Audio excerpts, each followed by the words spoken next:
God will live everybody and rapture everybody off to heaven. That's not true. That's not the teaching of the Bible. The Bible says, you know, that he does judge and make. The Father and His Son, the creator of the universe. Yeah, the giver of the laws and commandments. Crucified for the sins of the whole earth. But y'all don't pay him no mind, y'all don't pay him no homage. I ain't tripping on him, y'all don't love him. Y'all too busy worshiping other guys. Christmas, Easter, Valentine, yeah, y'all love sin. And these taxes ain't no help, they done closed up the doors to the kingdom. Matthew 23 and 13, tell me y'all some hypocrites. Y'all ain't even getting in the kingdom. And it's real. I've been walking with the word, trying to get to know the word. Another word, I've been reading script. Take it, D-Roll. You understand the manuscript. It is false doctrines, our lies. Like going to heaven when we die. What else? Like eating catfish or pork rinds. That's abomination in the Lord's eyes. All praise to the Most High. We got Michael Ben Israel in the house. Shalom, shalom. Sister Elaine Bates in the house. No. Brother Lawrence in the house. Shalom, shalom, Bruce.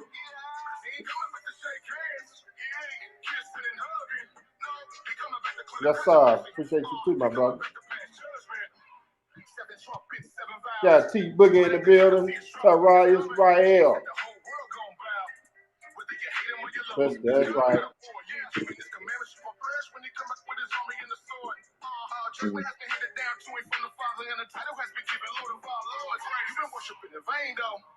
Cause you don't really know him like you claim so. At the day of judgment, he gon' tell you he don't know you either. And to the liquor fires, where you gon' go? All you heathens and you Edomites. Yeah, Babylon gon' night at night. Talking take over full overthrow. The man of sin, he gon' burn slow. What you know about blood up to the horse's bridle? He gon' call all the fowls of the earth to come feast on the dead bodies laying everywhere. Shalom, Big Doc Rob. Y'all rock. You got the young lion checking in. Shalom, Hebrew.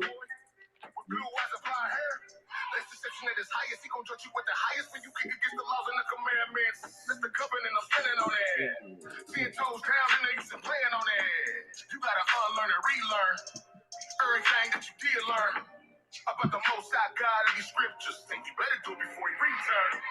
He ain't coming back to shake hands. Shalom to our Facebook users. Shalom, happy Shabbat. We can't see y'all, but shalom, shalom. And I saw heaven open, and behold, a white horse. And he that sat upon him was called faithful and true. And in righteousness he doeth judge and make war. His eyes were as a flame of fire, and on his head were many crowns. And he had a name written that no man. Got Sister Tennis A. McCray Davis checking in.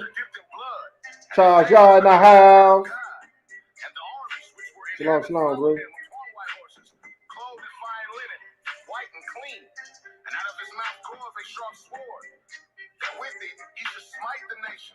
He shall rule them with a rod of iron, and he treadeth the winepress of fierceness.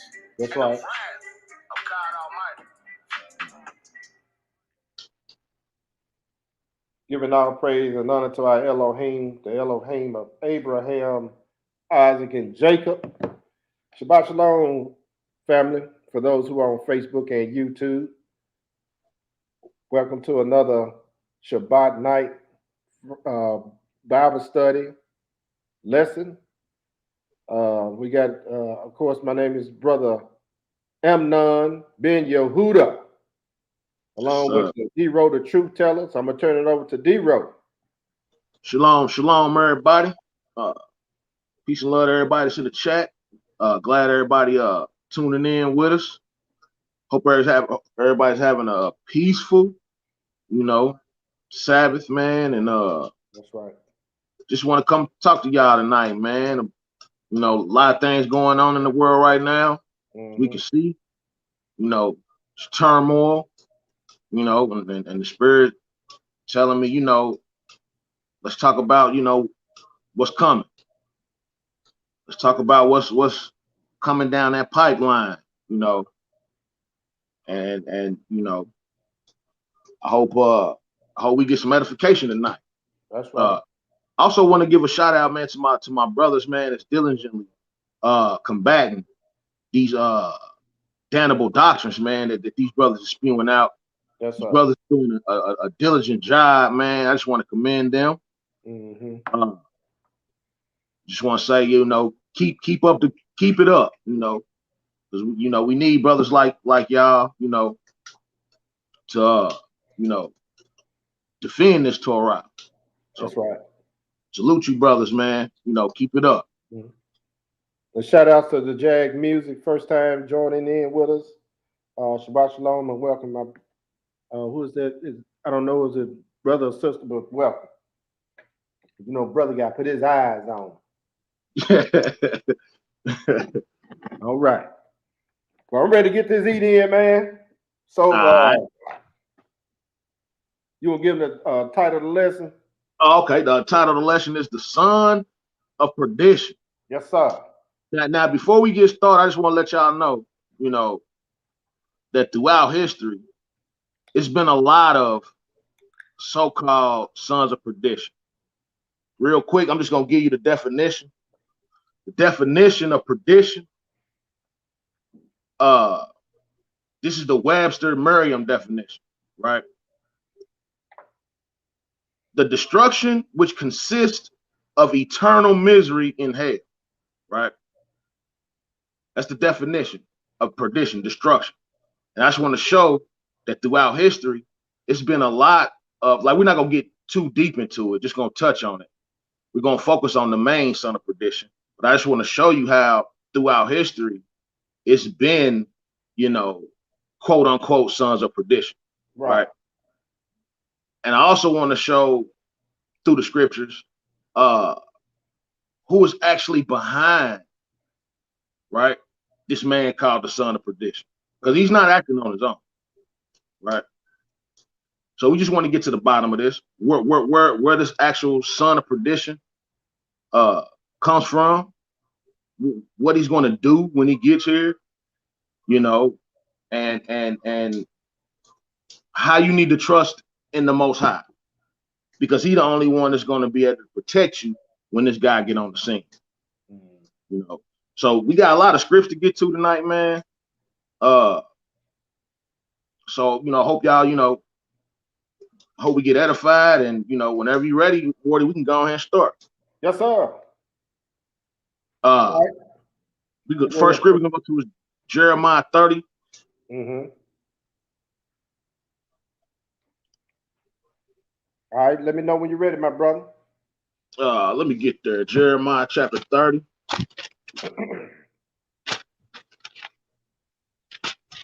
We're gonna do 4 through 7. Remember, son of perdition. Perdition just means destruction, right? So it's gonna be some heavy destruction that's gonna come to this earth, and this man is gonna cause it, right? And we're just gonna take a look at this. Jeremiah 30, 4 through 7. When you get it, go ahead. Jeremiah 30, verse 4, and it reads, "And these are the words that the Lord spake concerning Israel and concerning Judah. For thus saith the Lord, we have heard a voice of trembling, of fear, and not of peace." See that? Fear, not peace. That's right. Fear. Keep that in mind. Go ahead. "Ask ye now, and see whether a man does travail with child. Wherefore do I see every man with his hand on his loins, as a woman in travail, and all faces are turned into paleness." See, this when this guy hit the scene, this is what it's gonna look like, right? Men in travail, faces is gonna be pale and black, misery, right? Go ahead. Verse 7. "Alas, for that day is great, so that none is like it. It is even the time of Jacob's trouble." The time of Jacob's trouble. But he shall be saved out of it. And then we're gonna touch on that a little bit too, Jacob's trouble, because you can't talk about this son of perdition or the man of sin without talking about Jacob's trouble. That's right. See what I'm saying? Because this is who's going to initiate Jacob's trouble. Right? This is the one who's going to initiate the mark. You know, Mm-hmm. we're gonna get into that though. That's up. Let's keep it going. Let's go to 2 Thessalonians. Mm-hmm. 2 Thessalonians, and a lot of these scriptures going to be very familiar to folk. But again, you know, when you're talking about this guy, you know, some of these scriptures you can't talk about this guy without hitting these scriptures. You know what I mean? And you know another thing, D-Ro? What's up? There's so much distraction going on in the world. All they do Yeah. talk about is COVID all day long on TV. I don't care what channel you Yes. turn on or news. There's a big distraction. See, we got to get back focused what's written in this book, and let's get back focused on watching, seeing what's going on, not just in America. We need to find out what's going on in the overseas, because what's going on over there is going to affect us over here. Mm-hmm. You are so right, Elder. You are so right. Contrary, I don't know what everybody else think, you know, but this vaccine is not the mark. You know, Mm-hmm. you know, it has the characteristics of the mark, but when you get in these scriptures, one person is going to issue, you know, the mark, right? It's not going to come on the scene until this man comes on the scene.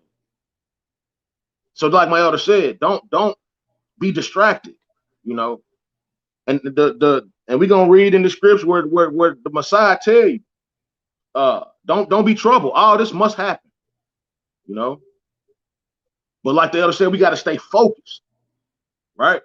We got to stay focused. Don't lose focus, you know, on the mission to get in the kingdom. Because this could be like a prerequisite. Okay, if they take this, they'll take that mark. There you go. And I've been telling my rib the whole time, even when they came with the masks, that's what I'm feeling like. That this is a conditioning tool. Because I took psychology 101 when I was in school, in college, and we took a course on conditioning. You know what I mean? And this is and what I'm seeing compared to the scripts, that's what it seems like. This is what this vaccine and the mask, that's what it's a conditioning tool, you know, because like I said, it has the characteristics of the mark. In some places, you can't go to the basketball game or the concert or, you know, some of the things you like to do without the mark. I mean, I'm sorry, without the vaccine. Right. You see what I'm saying? Can't get on the airplane. You can't leave out the country. Right. So yeah, it has some of the characteristics, but don't be distracted, like my elder said, because we gonna read who gonna administer the mark, and it ain't Pfizer or Bill Gates. You know what I'm saying? I'm just saying, people. You know, they just some of the players, huh? Right. And we gonna get into that. How these folks been in league for a long time, man. Really, you know, they really beefing amongst each other. But we gonna stay on track though. Yes, let's go to 2 Thessalonians, man. Chapter 2. And we're gonna do 1 through 3. We'll take a look at this man, the son of perdition.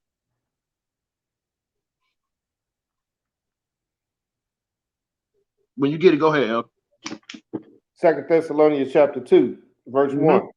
Now we beseech you, brethren, by the coming of our Master Yeshua HaMashiach, Jesus the Christ, and by our gathering together unto him, that ye be not soon shaken in mind, or be troubled, neither by spirit, nor by word, nor by letter as from us, as that the day of Christ is at hand. That Paul is telling us, you know, don't be troubled. Don't worry about it, you know, because the day of Christ is at hand. These things must happen. Go ahead, continue. Verse 3. Let no man deceive you by any means. For that day shall not come, except there come a falling away first, and that man of sin be revealed, the son of perdition. Yeah, and we're gonna get a little bit more into that, you know, what's gonna happen before he be revealed. But before that happened, he has to be revealed. That's right. Keep that in mind, folks. Until we see the guy sit in the land and in Jerusalem in the holy temple and claim to be God. You know, that's what we looking for. You know, let's look at it. Let's keep it moving though. We gonna before we go any further, man. I want, like I said in the beginning, man, we gonna look at the spirit behind the Son of Perdition, right? Yes, sir. I'm going to show you how this spirit behind this Son of Perdition has been causing destruction since day one. You know, let's go to Revelation chapter 12.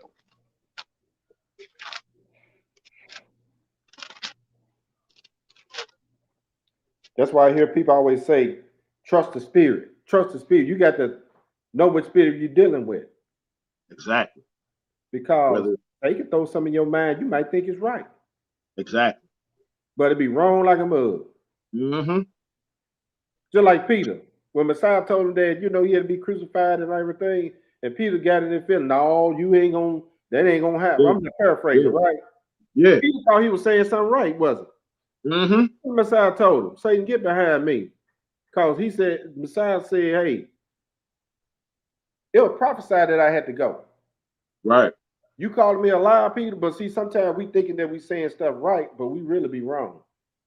I didn't want to just throw that. That's just y'all always being there throwing this so-called spirit on you. That's why we always got to measure it up to script. You know, that's why okay, we see the vaccine out here. Okay, again, they got the characteristics of the mark, but we got to measure it up to the script. Right. You know, is the third temple built? Is the man of sin in the third temple claiming to be God? Or are we being afflicted to the point to where, brothers and sisters are being killed for keeping the Sabbath, for gathering for feast days? You got to measure all that up against that,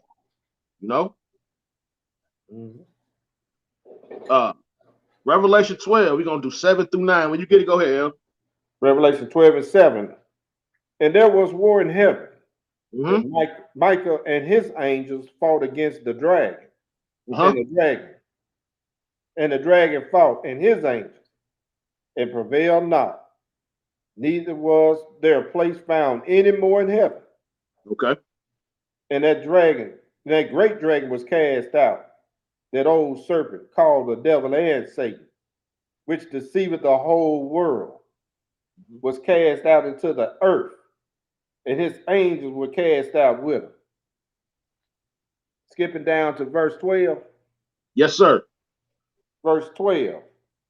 Therefore rejoice, ye heavens, and ye dwell and ye that dwell in them. Woe to the inhabitants of the earth and of the sea, for the devil is come down unto you, having great wrath, because he knoweth that his has but a short time. And I'm gonna show you why the scripture saying woe to the inhabitants of the earth. Because the minute he was cast out, destruction. See that? Go ahead, continue. Verse 13. And when the dragon saw that he was cast into the earth, he persecuted the woman which brought forth the man child. And he's been persecuting us then, and he still to this day. And all throughout history, he has been using different leaders, to persecute us, right? And I'm gonna show you that, like I said, it's been from the jump, This last one is gonna be the great hoorah. You know what I'm saying? Yes, sir. This last Son of Perdition is gonna be that deal. So I like to think he gave us all these ones before just to show you how it can be, But then the Messiah told us it's gonna be worse than anything that ever happened and that ever will happen. So that don't sound too good. Nah, especially when you go back and look at, some of these other sons of perdition and what they've done. Yeah, That's right. So let's continue. So we see Satan was cast out. Let's see why he was cast out. Let's go to Isaiah. Because that's the spirit behind the son of perdition, folks. Mm-hmm. Satan, the devil himself. Right? So let's see what happened to this guy. Let's go to Isaiah 14. Very familiar script. Can't talk about Satan getting cast out without going to Isaiah 14. But I learned, hey, studying it this time, I found something. I learned something, right? Mm-hmm. And I learned that, okay, he was talking about a future, right? Mm-hmm. Let's look at this. Isaiah 14, we're going to do 12 through 15. When you get it, go ahead, Em. Isaiah 14 and verse 12. Yep. Art thou fallen from heaven, O Lucifer, son of the morning? How art thou cut down to the ground, which didst weaken the nation? And see, he calls himself son of the morning. Remember this, he is the great deceiver, right? Everything he do, he's mimicking the son and the father and the son. Mm-hmm. You see that? Keep that in mind. Remember, he was sent to the earth to deceive the earth, right? Mm-hmm. Go ahead. Verse 13. For thou hast said in thine heart, I will ascend unto heaven. Mm-hmm. I will exalt my throne above the stars of God. I will sit up also upon the mount of the congregation in the side of the north. See that? He said, I will exalt my throne above the stars of God. He said, and I will also sit upon the mount of the congregation in the sides of the north. Mm. Okay, we're gonna go look at that, but go ahead, Hebrew. Verse 14. I will ascend above the heights of the clouds. Mm-hmm. I will be like the Most High. Okay. Yet thou shalt be brought down to hell, to the sides of the pit. See that? His whole MO is to be worshipped, right? And that's what this last son of perdition, and we gonna read, if your name ain't written in this book of life, you gonna worship him. You see that? That sound like some of these pastors get puffed up, ain't it? Yeah. Some of these preachers, some of these teachers. So yeah. What you put glory, huh? Yeah, that's the thing, man. We gotta be careful on taking glory for ourselves. Our glory is due to him. Mm-hmm. And that's what happened with this guy. He started smelling himself and he wanted the glory. You know what I mean? Hey man, for example, I say, hey brother, that lesson you and Aki did, like, hey man, I'll praise you. Man, that was a real good lesson. I learned something, out of that lesson. I'll praise. It go two ways. Man, all praise to the Most High Yah. Mm-hmm. Or I see some teachers. Oh yeah, man, appreciate it. Thank you, man. No, yeah. I'm taking the glory now. Yes. Yes. You know what I'm saying? Instead of giving all praise to the Most High. And you know what, man? And not to get too far off topic, right? Me and my real, we talk about that all the time, man. And even with this music, with the award shows and performing, we got to be real careful, that we're not taking in the glory, because when you on stage and when you performing, people calling out your name, shouting out your name, and I'm not, saying we should perform or none of that, understand before you misunderstand me. We just got to be careful that we're not taking the glory. You see what I'm saying?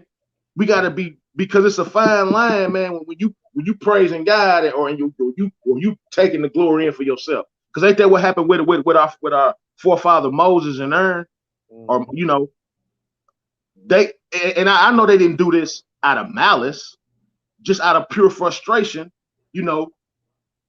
Should we not give you water out of this rock? You see what I'm saying? Mm-hmm. So yeah, we got to be careful, man, with taking the glory. And this is what happened with this guy.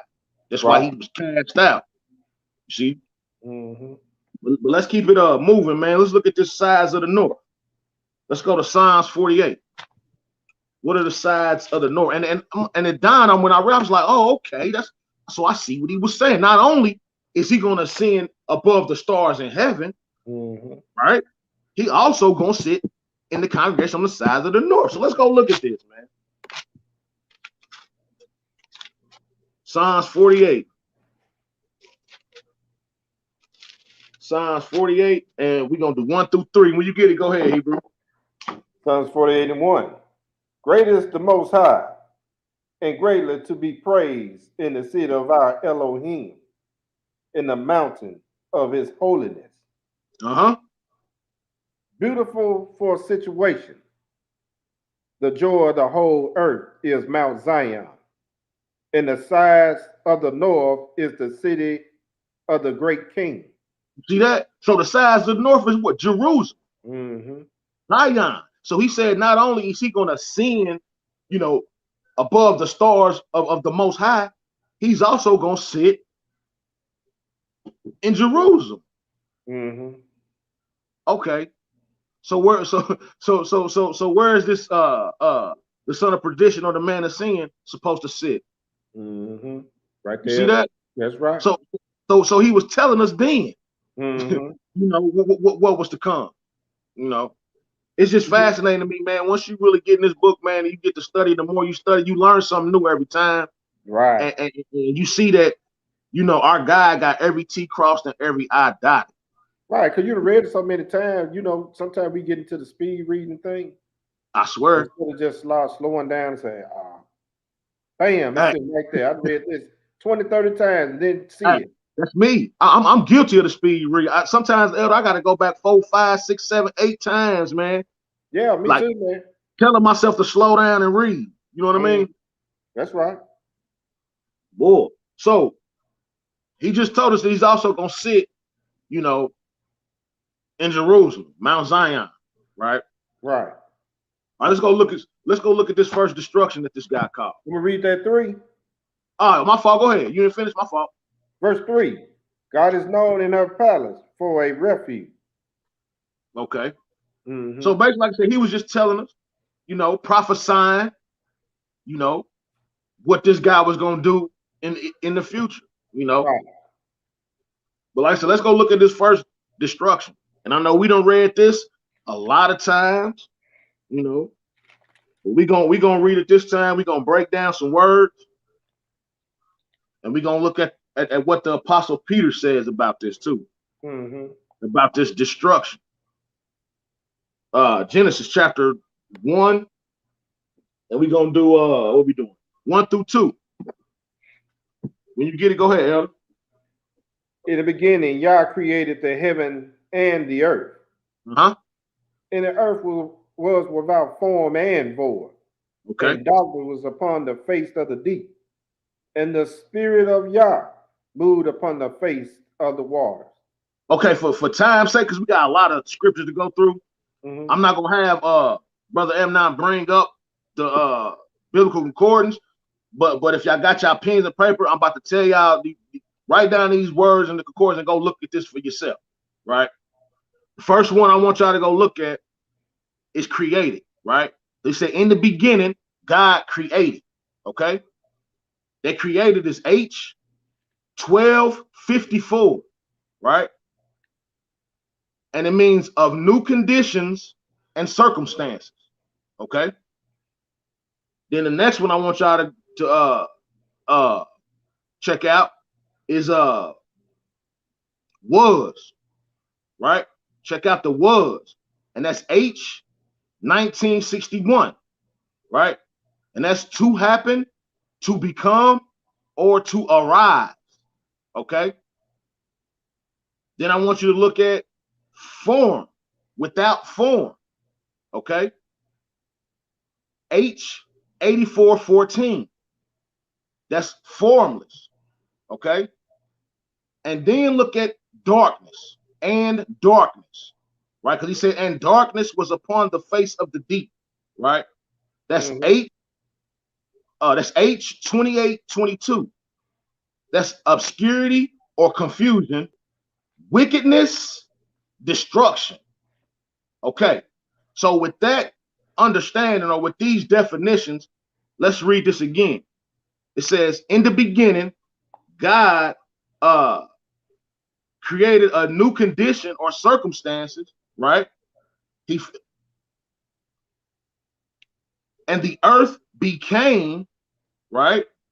The earth became without form and void, and wickedness or destruction was upon the deep.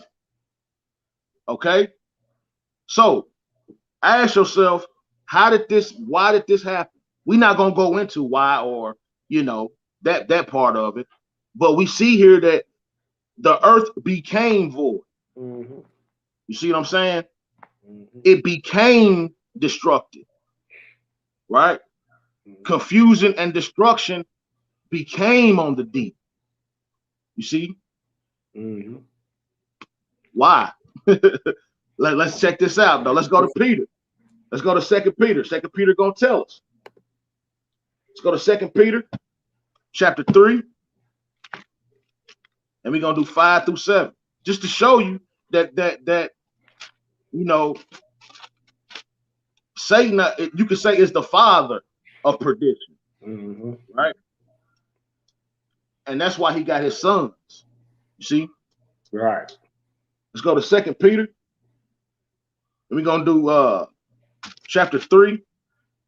And we're gonna do 5 through 7. Whenever you're ready, go ahead. 2 Peter chapter 3 and verse 5. Huh? For this they willingly are ignorant of. No, real quick, El. Notice Peter said, for this they are willingly ignorant of. Mm-hmm. Why would he say willingly? Because a lot of folks, don't study. And a lot of folks know the gospel, right? We're going to get into that later, because they know he's supposed to be coming back, meaning the Messiah. Mm-hmm. But instead of anticipating this coming, they scoff at it. Mm-hmm. So this is why they're willingly ignorant to this, what we about to read. Mm-hmm. Go ahead, Hebrew. Starting from the top. For this they willingly are ignorant of, that by the word of Yah the heavens were of old, and the earth standing out of the waters and in the water. See that? The heavens were of old. Check out this next verse. Go ahead, Hebrew. Verse 6. Whereby the world that then was, being overflowed with water, perished. See that? The first world being overflowed with water perished. This was the first destruction, because this is not Noah's flood, right? Because Noah's world didn't fully perish, so to speak. We're still under the same sky Noah was under. We're still under the same sun, the same moon, the same stars, same constellations Noah was under, right? So Noah's world didn't perish. You see? That first world, destruction, perdition. Mm-hmm. It's been on the scene. Nothing new under the sun. Mm-hmm. Go ahead, Hebrew. Verse 7. But the heavens and the earth, which are now by the same word, are kept in store, reserved unto fire against the day of judgment and prediction of ungodly men. And just in case, you was wondering, well, I don't know, D-Road, I don't know. Verse 7 interpreted itself, right? Mm-hmm. He said, but the heavens and the earth, which are now by the same word, are kept in store, right? And reserved unto fire against the day of judgment and perdition or destruction of ungodly men. See that? So this world is kept in store. Their previous world was destroyed, was destructed. You see? By the same spirit, because of the same spirit, right? That's going to be over this future son of perdition. Right? Just wanted to bring that out, because when this guy come on the scene, those of us that are on this chat and those of us that are in this congregation, if we're alive and we see him, to know that, okay, this is Satan's son, just like the Messiah is the son of the Father, right? This is Satan's son we seeing right here. Mm-hmm. Right? Just wanted to throw that out there. Let's keep it going though. Good point, brother. Let's look at this guy some more. Let's go to Ezekiel. Let's go to Ezekiel to show you that Satan uses folk to operate with. And you can go look up this King of Tyre, or King of Tyrus, however you want to pronounce it, and see how wicked this king was. Right? That's right. But when we get into the dialogue of the scriptures, we're gonna see that it can't be talking about a fleshly king. Right? But like I said, you go look at the King of Tyrus and see how wicked this guy was. You know. But I tell folk, man, if you really want to know who Satan is, man, and want to get an idea of Satan, man, Ezekiel 28 is a good one, you know. But let's look at this. Ezekiel characteristics of that Joker. What'd you say, Elder? Say breaking down some characteristics of that Joker. Yeah, and lets us know where he actually come from and what his position is. And when I first read this and came to understanding, it made me realize, okay, that's why we got so many different doctrines coming out of this one Bible. That's why we got a million different religions coming out of this one Bible, right? One, because once we read this scripture we about to read, we see the type of person or being that this Satan is, right? And then two, he wanted to be worshipped. You know, remember we just read in Isaiah 14. He want us seeing, you know, past the stars of heaven. Stars of God, and he gonna sit in Mount Zion. So this guy want to be worshipped, you know. So that's why we got a million different doctors coming out of this one book. You know what I mean? You say, if I don't get you with Jehovah's Witness, I'm gonna get you with the Catholics. If I don't get you with the Catholics, I'm gonna get you with the Baptists. If I don't get you with the Baptists, Kojic. You know. Let's look at this guy. Let's do Ezekiel chapter 28. We're gonna do 12 through 19. When you get it, go ahead. Hebrew. Hold on for a minute. Okay. Camera tripping. Okay. Bear with us, fam. We have a technical difficulty. Shout out to everybody that's in the chat, man. Thank y'all for tuning in with us. Hope so far we're getting edified. You know, like I said, we got a few scripts to get to, y'all. Just stay with us. You know, just got to lay this foundation, though, to show you who was actually behind this guy. Who's actually giving this guy the pitch power? You know. Yes, sir. Okay. Back in action. All right. Ezekiel whenever you get it, go ahead. Yep. Verse 12. Son of man, take up a lamentation upon the king of Tyrus and say unto him, Thus saith the Most High Yah, thou sealest up the sun, full of wisdom and perfect in beauty. Real quick, Elder. See, this is how you know he's not talking about a man, right? He said, thou sealest up the sun, full of wisdom and perfect in beauty, right? If you go look up them, sealest up the sun, he's basically just saying, this guy knows the what's gonna happen. This guy knows the plan, right? He sealest up the sun. He knows what's gonna happen. That's why he's full of wisdom. See that? That's why he can deceive you, because he know, you know, what's gonna happen. He know the plan. You know, he sealeth up the sons. You know what I mean? Yeah, full of wisdom. Full of, you know. Go ahead, Hebrew. Verse 13. Thou hast been in Eden, the garden of Yah. Every precious stone was thy covering, the sardis, topaz, and the diamond, the beryl, the onyx, and the jasper, the sapphire, and the emerald, and the carbuncle, and gold. Now check this out right here. Check for all my people that's in the music, especially me. I took heed to this because I love music, right? Check this out. The workmanship of thy tabrets and of thy pipes was prepared in thee in the day that thou was created. Do that. Go. And for time's sake, we're not gonna look it up, but go look at tabrets and pipes. That's music. That's, you know, that was created in him, right? So we see right here that music can be an influence. You see, And if you look at the music that's being pushed today, we see that it is doing just that, being an influence for satanic worship. I was just talking to my wife today earlier, man, about how music, Satan is making it to where he can be worshipped in the open now. And music is probably the number one right now, condoing, if that's a good word to use. I don't know, for lack of a better word to use. Music is the best tool right now that he's using. Right? Look at all the artists, man, and the music that they put down. Look at what they promote. See, it's nothing but Satan. Look, like we was talking about earlier. Look at the little brother, Lil Nas X. Right. That's regard. That ain't crazy. That's satanic worship. Right in your face. A man pregnant, that's satanic worship right in your face. And for that to even be put on the mainstream for everybody to see shows you what time we in. Yeah. You know, people going for it. Yeah. All that stuff.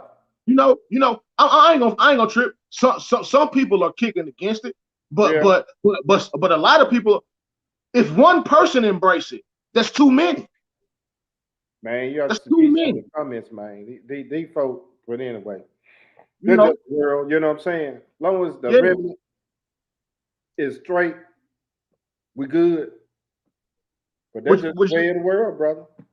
Yeah, for sure. That's why, man, I'm trying to allow the Spirit to use me, man, to expose this guy, man, because if you're not getting spiritually prepared now, if you're not doing spiritual calisthenics now, when this guy really hit the scene full throttle, when demonic forces are when he take the four angels away from the and allow everything at Satan to go full throttle, you're gonna be deceived, man. If you don't start getting it prepared now, man. Until we gonna read, man. He tell you straight up, if your name ain't written in the book of life, you're going to worship him.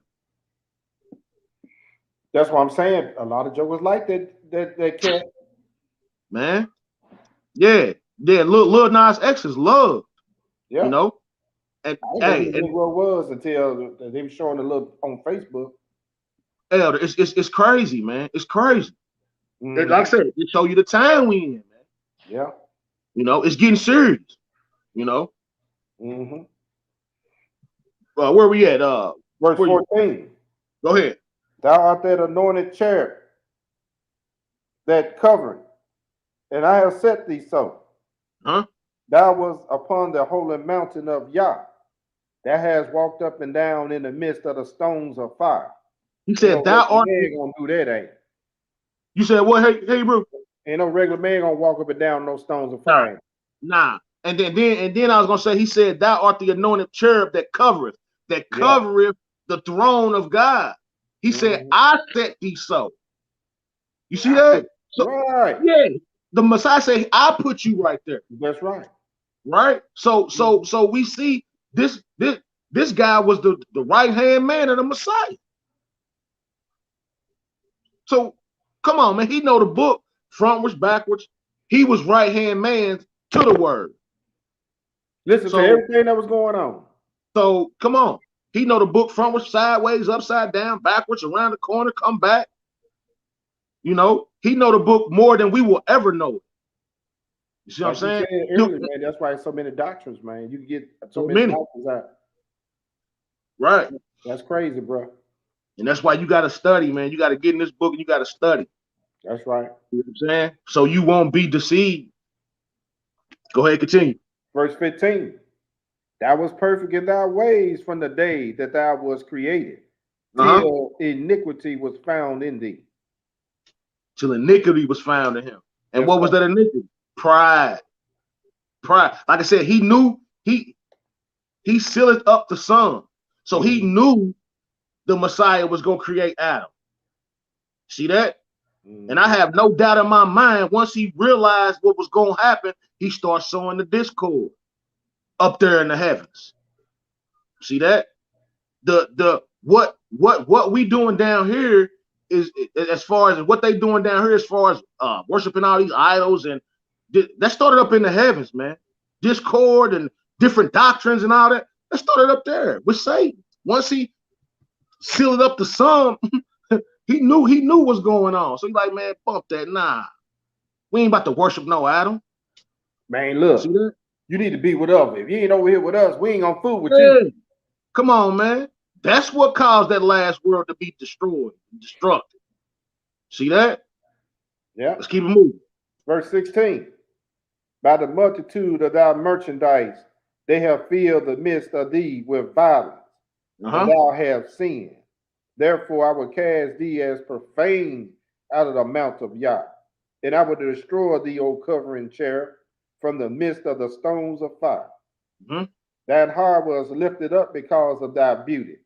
Choker stuck on himself, ain't he? Hey, stuck on himself. Well, like she goes in the mirror all the time, facing, always face, you know, what would they call it? Selfie. Vanity Smurf. Yeah. Always carry around that mirror. Verse 17 from the top. Thy heart was lifted up because of thy beauty. Thou hast corrupted thy wisdom by reason of thy brightness. I would cast thee to the ground and lay thee before kings, that they may behold thee. See that? He said he gonna lay them before kings, that they may behold thee. He laid him before Nimrod. We're gonna go look at that. He laid him before the king of Tyrus. See that? He laid him before the kings of the Medes and the Persians and Nebuchadnezzar and all them. And they beheld him. That's right. Yeah. Go ahead. Verse 18.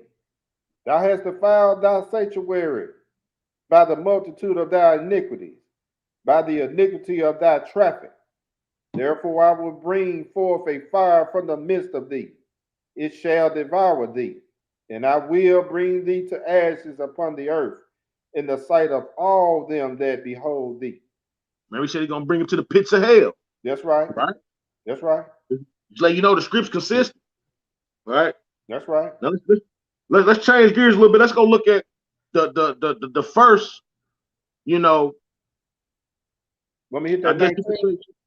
I'm sorry. Go ahead. I'm getting ahead of myself. My fault. Good. Go ahead. Verse 19. Yeah. All they that know thee among the people shall be astonished at thee. Thou shalt be a terror, and never shall be thou be any more. Right. Hallelujah. Hallelujah. Well, now like I was saying, let's change gears a little bit. Let's go look at the first I guess you could say the first guy that Satan used to start his kingdom, so to speak. Because like I said, this last son of perdition is just the last one. He ain't the first, And they say the best for last. You know what I'm saying? That's right. That's what they say. Yeah, they say the best for last. But let's go look at the first one. So you always look when you go, like, I remember I've been to the little circus a couple of times. They all have the little acts and all this stuff, and then here come the grand finale that you've all been waiting for. They have you waiting, anticipating. Yeah, and when you think about it, man, when you read, it's kind of what this guy Satan has been doing, man. He's been showing you different acts, different shows, leading up to his grand finale, man. And hey, he got a grand finale for your butt, boy. I tell you that. For real. AZZ, baby. Yeah, he got one for you. That's right. Boy. Just itching to show it to you. Itching. Can't wait. That's right. So we're going to do Genesis chapter 10. We're going to do verse 1. And then we're going to do 6 through 9. Look at the first guy, Satan chose to start his kingdom. Okay. When you get it, go ahead, Hebrew. Genesis 10 and 1. Now these are the generations of the sons of Noah, Shem, Ham, and Japheth. And unto them were sons born after the flood. Skipping down to 6. Yep. And the sons of Ham, Cush, and Okay. Mizraim, Okay. Ephraim, and Phut, and Canaan. The sons of Cush, Seba, and Halavah, and Saptah, and Raamah, and Septinchan, whatever that joker name. And Sound the good to sons me. of Raamah, Seba, and Dedan. Okay. And Cush begat Nimrod. He began to be a mighty one in the earth. Okay. And he was a mighty hunter for the Lord. Wherefore it is said, even as Nimrod, the mighty hunter before the Elohim. All right. Couple things right here. Right. Again, to save time, we're not gonna bring up the blue letter because we got a lot of script to get to. But I want y'all to look up Nimrod. Look up Nimrod. H5248. Right. And it's rebellion or the valiant. Right. Mm-hmm. Rebellion or the valiant. And we gonna show you why. Of course, we know why rebellion. That makes sense why rebellion. Right. Mm-hmm. We gonna show you why the valiant. Depending on how you look at this guy, right? He might be, valiant to you. You know what I'm saying? Depending on how you look at it. Yeah. But we gonna look at this guy though. Let's go to Jasher, chapter 7, because he said he was a mighty hunter before the Lord, right? So let's go look at Jasher, chapter 7. We're gonna do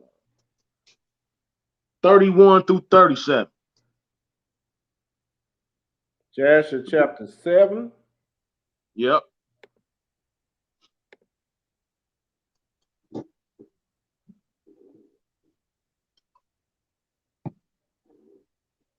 (31 through 37). There you go. Verse 31. Yep. And Nimrod strengthened himself, and he rose up from amongst his brethren, and he fought the battle of his brethren against all their enemies round about. Okay.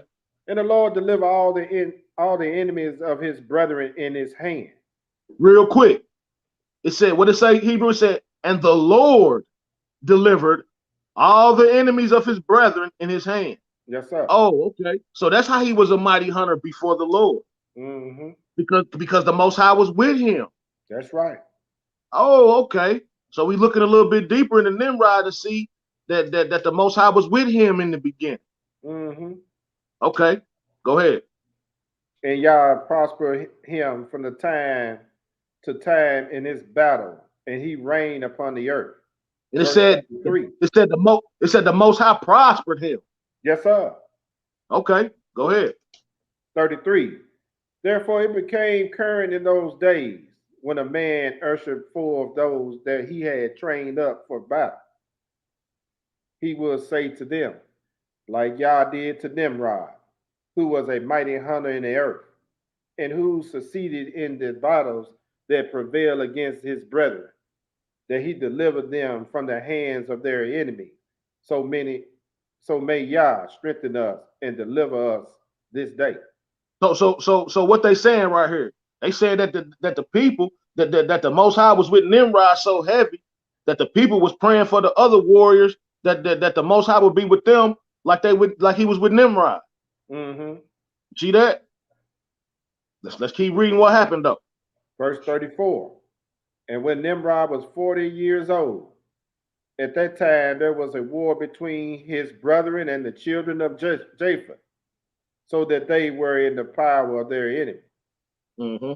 And Nimrod went forth at that time, and he assembled all the sons of Cush and their families, about 460 men.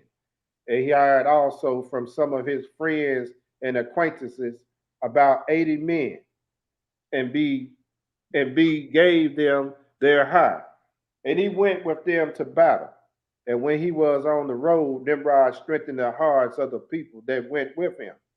Okay. So Nimrod is going into battle for his brethren, right? Mm-hmm. That's what we're looking at. Go ahead. 36.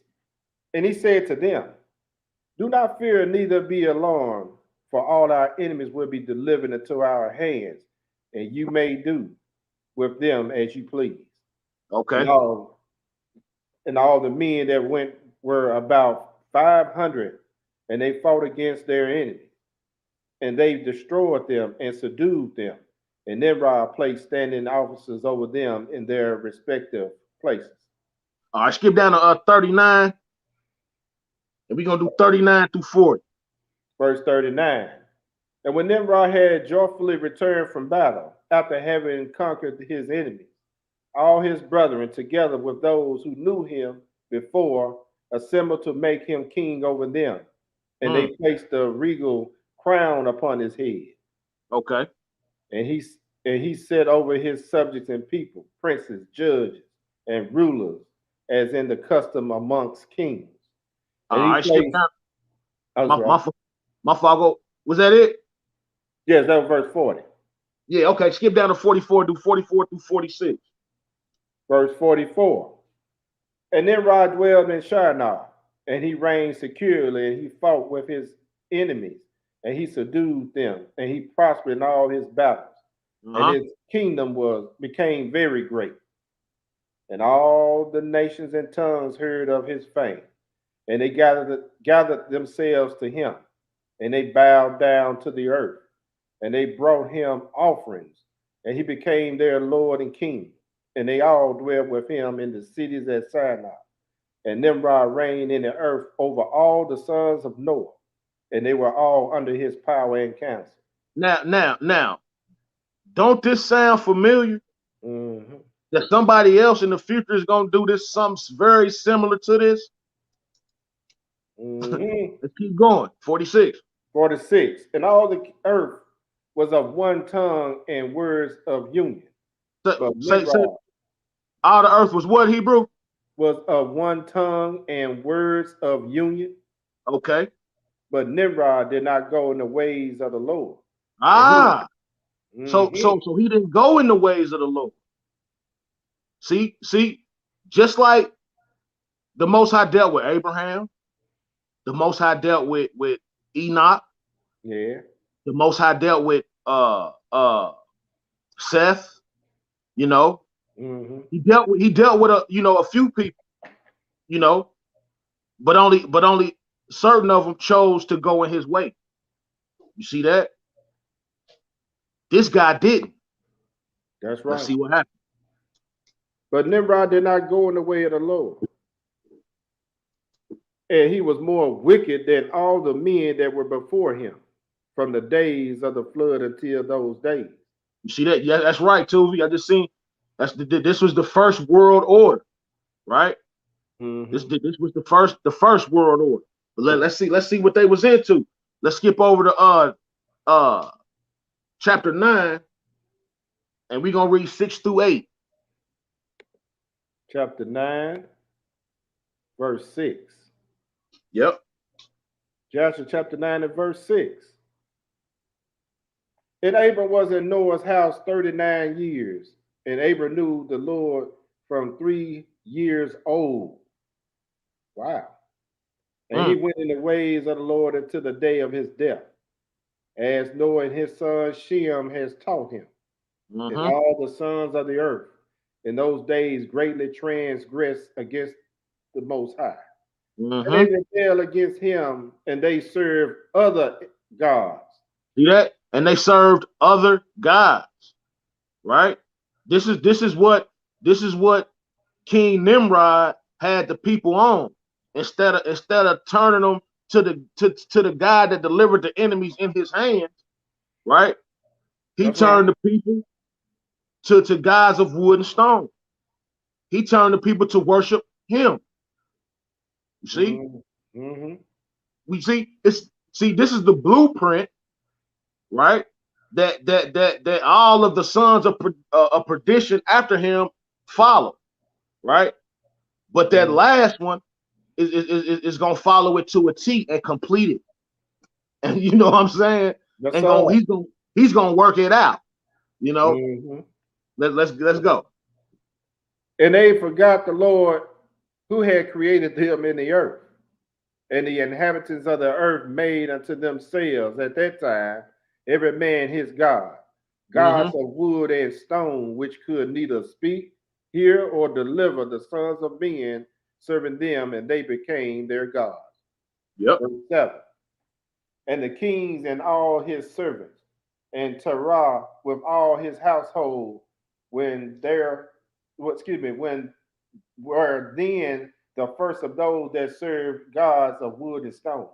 Okay, so Abraham's father, right? His household was the first of those, right? So that's just the make you think about something, you know, the type of man Abraham turned out to be, you know. Right. His daddy was one of the first pagan worshipers. Mm-hmm. That's something to think about. Yeah. You know, so that don't necessarily, you know, just because you come out your father's loins don't always mean you're gonna be like your daddy. That's right. Because that's what people always say. Yeah, you're supposed to be like your daddy. Yeah, you supposed to, but if my daddy off, I ain't trying to be like that, brother. Right. Was that it? Go ahead. We on verse 8? Verse 8. And Terah had 12 gods of large size made of wood and stone. After the 12 months of the year, and he served each one monthly. And every month Terah would bring his meat offering and drink offering to his God. Thus did Terah all the days. And all the generations were wicked in the sight. That was it. Huh? That was it. That was it. 6 to 8. Oh, okay. Just wanted to show how, you know, King Nimrod, instead of turning to the Lord, he turned to his way. You know. Yes, sir. He turned the people astray instead of turning the people, you know, towards God. Mm-hmm. You know. Hey, that was getting good, boy. I'm getting ready to go into it. but let's go look at his kingdom, though. Let's go look at his kingdom right quick. Let's go to Genesis 11. Right, this is the first time you're gonna hear this name of this kingdom in the scripts, and it's ironic, right? You hear it in the Genesis, the first book of the script, and the last book of the script is talking about this very same kingdom. We got Genesis chapter 11. We're gonna do 1 through 9. When you get it, go ahead, Hebrew. Genesis chapter 11, verse 1. And the whole earth was of one language and of one speech. Then we just read that in the Jasher, right? That's King Nimrod had everybody under one tongue and under one speech. All right, go ahead. Verse 2. And it came to pass, as they journeyed from the east, that they found plains in the land of Shinar, and they dwelled there. Oh, that's Mesopotamia, right? Mm-hmm. Go ahead. Verse 3. And they said one to another, Go to, let us make brick and burn them thoroughly. And they had brick for stone, and slime they had made, and slime had they for mortar. And they said, Go. And they said, Go to, let us build us a city and a tower, whose tops may reach unto heaven. And let us make us a name, lest we be scattered abroad upon the face of the whole earth. And the Lord came down to see the city and the tower which the children of men build. And the Lord said, Behold, the people is one, and they have all one language. And this they begin to do, and now nothing will be restrained from them which they have imagined to do. Go to, let us go down, and there confound their language, that they may not understand one another's speech. Mm-hmm. So the Lord scattered them abroad from thence upon the face of all the earth, and they left off to build the city. And this is what I wanted to get to right here, this last verse. But I had to read that, you know, those other verses that get you the context of what's going on, right? Yes, sir. Go ahead, verse 9, brother. Therefore is the name of it called Babel. See that? Babel or Babylon. Yeah. All right. So here we go. Go ahead. Because the Lord did there confound the language of all the earth, and from thence did the Lord scatter them abroad upon the face of all the earth. So Nimrod was the first king of the city of Babylon. Yes, sir. Right? And we're gonna take a look at this Babylon, this city of Babylon, man, because that's what this last son of perdition, he's gonna come out of the city of Babylon. And just like Nimrod ruled this Babylon, he's gonna rule Babylon, right? And it just means confusion. That's all. Confusion. Boy, some confusion going on in this earth, ain't it? Hey, just like you see the little brother, man, Nas, you see a man pregnant. That's confusion, man.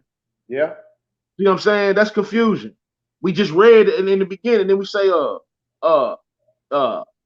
men holding their loins as they travailing with child. Can men travail with child? No.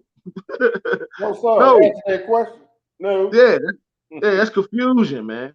So that tells you that we are still today, right, in that same city, Babylon. It's just worldwide. It's just not in Shinar. It's just not in Mesopotamia, right?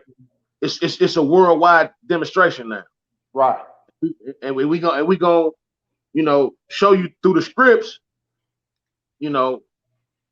how it's been preserved, so to speak. All right. So let's keep it moving. Let's go to Revelation chapter 12. Yes, sir. Just had to give you that background, man, of Babylon, right? And give you the background of the spirit behind Babylon. That's right. And now let's get into this, the son of perdition and where he come from. Right? Revelation chapter 12, verse 1. Yes. Verse 1 through 5. Go ahead when you get it. And there appeared a great wonder in heaven, a woman clothed with the sun, and the moon under her feet, and upon her head a crown of 12 stars. And she, being with child, cried, travailed in birth, and pain to be delivered. And there appeared another wonder in heaven, and behold, a great red dragon, having 7 heads and 10 horns, and 7 crowns upon his head. And we gonna get into that, and we gonna let the scriptures break down, these 7 horns and 10 heads, right? Go ahead, Hebrew. Verse 4. And his tail drew the third parts of the stars of heaven, and did cast them to the earth. And the dragon stood before the woman which were ready to be delivered, for to devour her child as soon as it was born. And she brought forth a man child, who was to rule all nations with a rod of iron. And her child was caught up unto Yah and to his throne. Hallelujah. Hallelujah. We know that's the Messiah. Let's look more into this dragon, though. Let's go. Revelation 17. Revelation 17, and we're gonna do 1 through 12. And then we're gonna do 15. Yes, sir.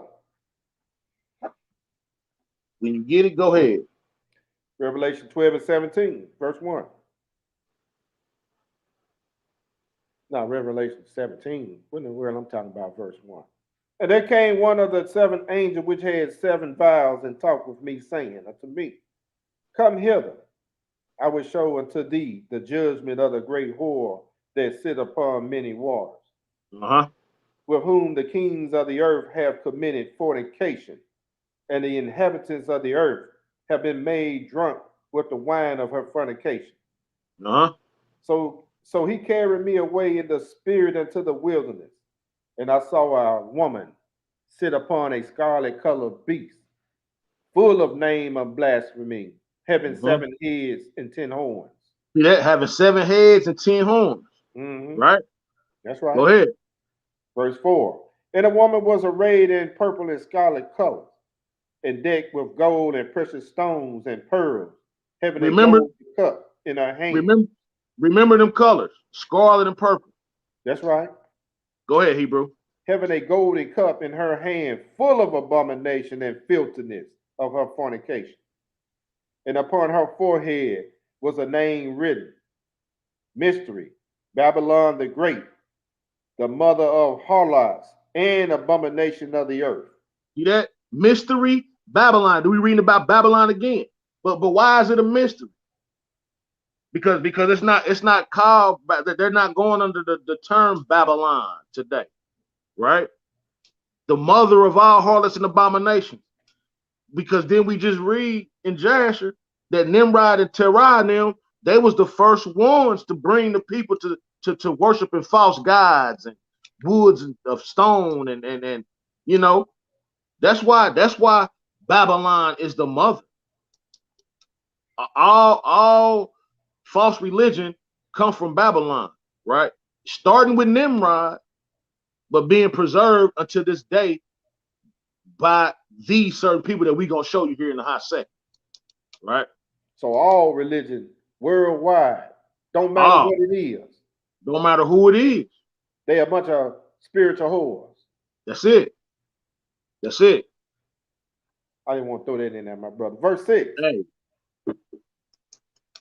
And I saw the woman drunken with the blood of the saints and with the blood of the martyrs of Yeshua. And when I saw her, I wondered with great admiration. Okay. And the angel said unto me, wherefore dost thou marvel? I would tell thee the mystery of the woman and of the beast that carrieth her, which has the 7 heads and 10 horns. Okay. And the beast that thou sawest was and is not, and shall ascend out of the bottomless pit and go into prediction. And they that dwell on the earth shall wonder, whose names were not written in the book of life from the foundation of the world. And when they behold the beast that was and is not and yet is. You see that? When those people whose name is not written in the book of life, when they see this guy, they're gonna wonder after this guy, man. Mm-hmm. You see that? Go ahead, continue. Verse 9. And here is the man which has wisdom. The 7 heads are 7 mountains on which the woman sitteth. Now, I looked up this mountains, right? Mountains is G3735, right? Which also means hills. Yes, sir. So do a simple Google search, the 7 hills, and watch what pops up. Rome, right? Rome sits on the 7 hills, and each hill has a name, right? We gonna show you a little bit more here shortly. Just stay with us. Go ahead, Hebrew. Verse 10. And there are 7 kings, 5 are fallen, and 1 is. And the other is not yet come. And when he cometh, he must continue a short space. Mm-hmm. And the beast that was, and is not, even he is the 8th, and is of the 7, and goeth into perdition. And we're gonna look at that too, the fall and rise of this Roman Empire. I'm gonna go ahead and tell y'all. This Roman Empire, right? Right. We gonna go into the rise and fall that the scriptures is talking about. We're not gonna go deep into it, but you know, we gonna touch on it to give you a better understanding of where this son of perdition is coming from. Mm-hmm. You know what I'm saying? Yes, go ahead. Verse 12. And the 10 horns which thou sawest are 10 kings, which have received no kingdom as yet, but receive power as kings 1 hour with the beast.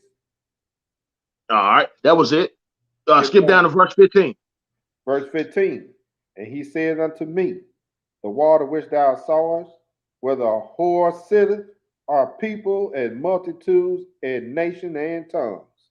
And see, and then we read that's how Nimrod, he had control over all nations, multitudes of nations and tongues of people. Mm-hmm. See that? But the scripture said that the woman sit on was arrayed in purple and scarlet, right? And sit on 7 hills. Let's look at this, man. Let's look at these Roman Catholic bishops and cardinals and what they arrayed in, right? Because he said, and here is the mind which has wisdom. The 7 heads are 7 mountains on which the woman sitteth. So, like I said, you go do your do a little research and Google the 7 hills. Like I said, it's gonna bring up Rome, right? The Vatican City. We're gonna look a little bit more into that. Just stay with us. But yeah, when you're ready, you can go ahead and bring them pictures Amnon, if you can. Yeah. Just want to show y'all something real quick. He said the woman, you see that? Said a woman was arrayed in scarlet and purple. You see these Catholic bishops? They wear purple. See that? And if you do even a little bit more research, you see that all the religions come from the Catholic Church. And when we're gonna read how the Catholic Church got their power and who set them up, you know. And they got all their witches out from Nimrod. Exactly. That's what Christianity is today, right? Christianity is nothing more than the mystery Babylonian religion. That's all it is. You know, you can go to the next one. Okay. Let me get these heathens just to show y'all, man, that you know, see that?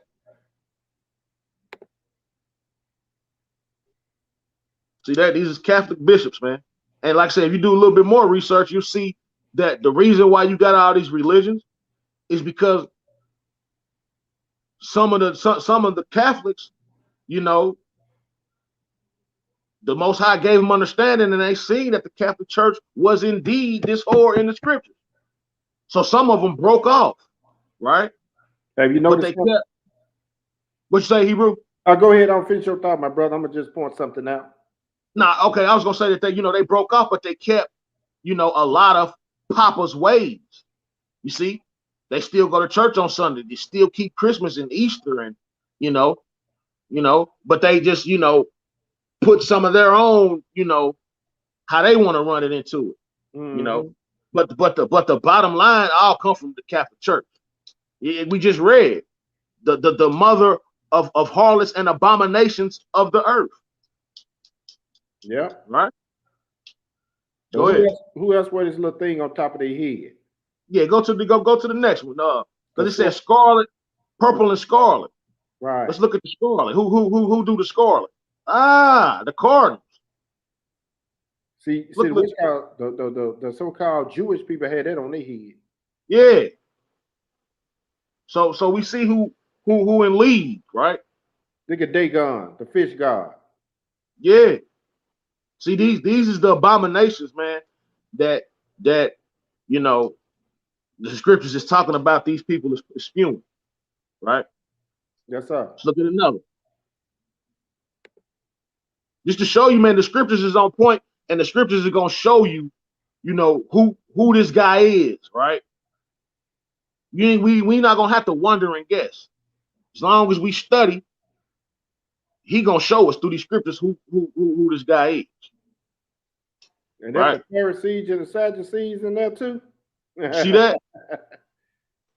I'm just throwing a joke out at it, man. All right, let's keep it moving though. Let's go to Daniel. I just wanted to show y'all that real quick. Show y'all these pictures real. Huh? Going to Daniel? Yeah, we're going to Daniel now. We're gonna break down where this guy come from. Y'all just bear with us, man. You got to break down where this guy come from, man. What nation did he come up out of? To show you that he's he came out of one of the very nations that was prophesied to rule. One of the nations that was prophesied to rule this earth until the Messiah come back.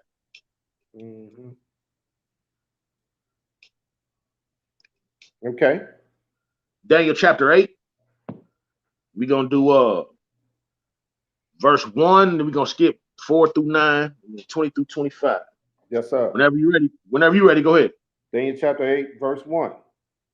In the 3rd year of the reign of King Belshazzar, a vision appeared unto me, even unto me, Daniel, after that which appeared unto me at the first.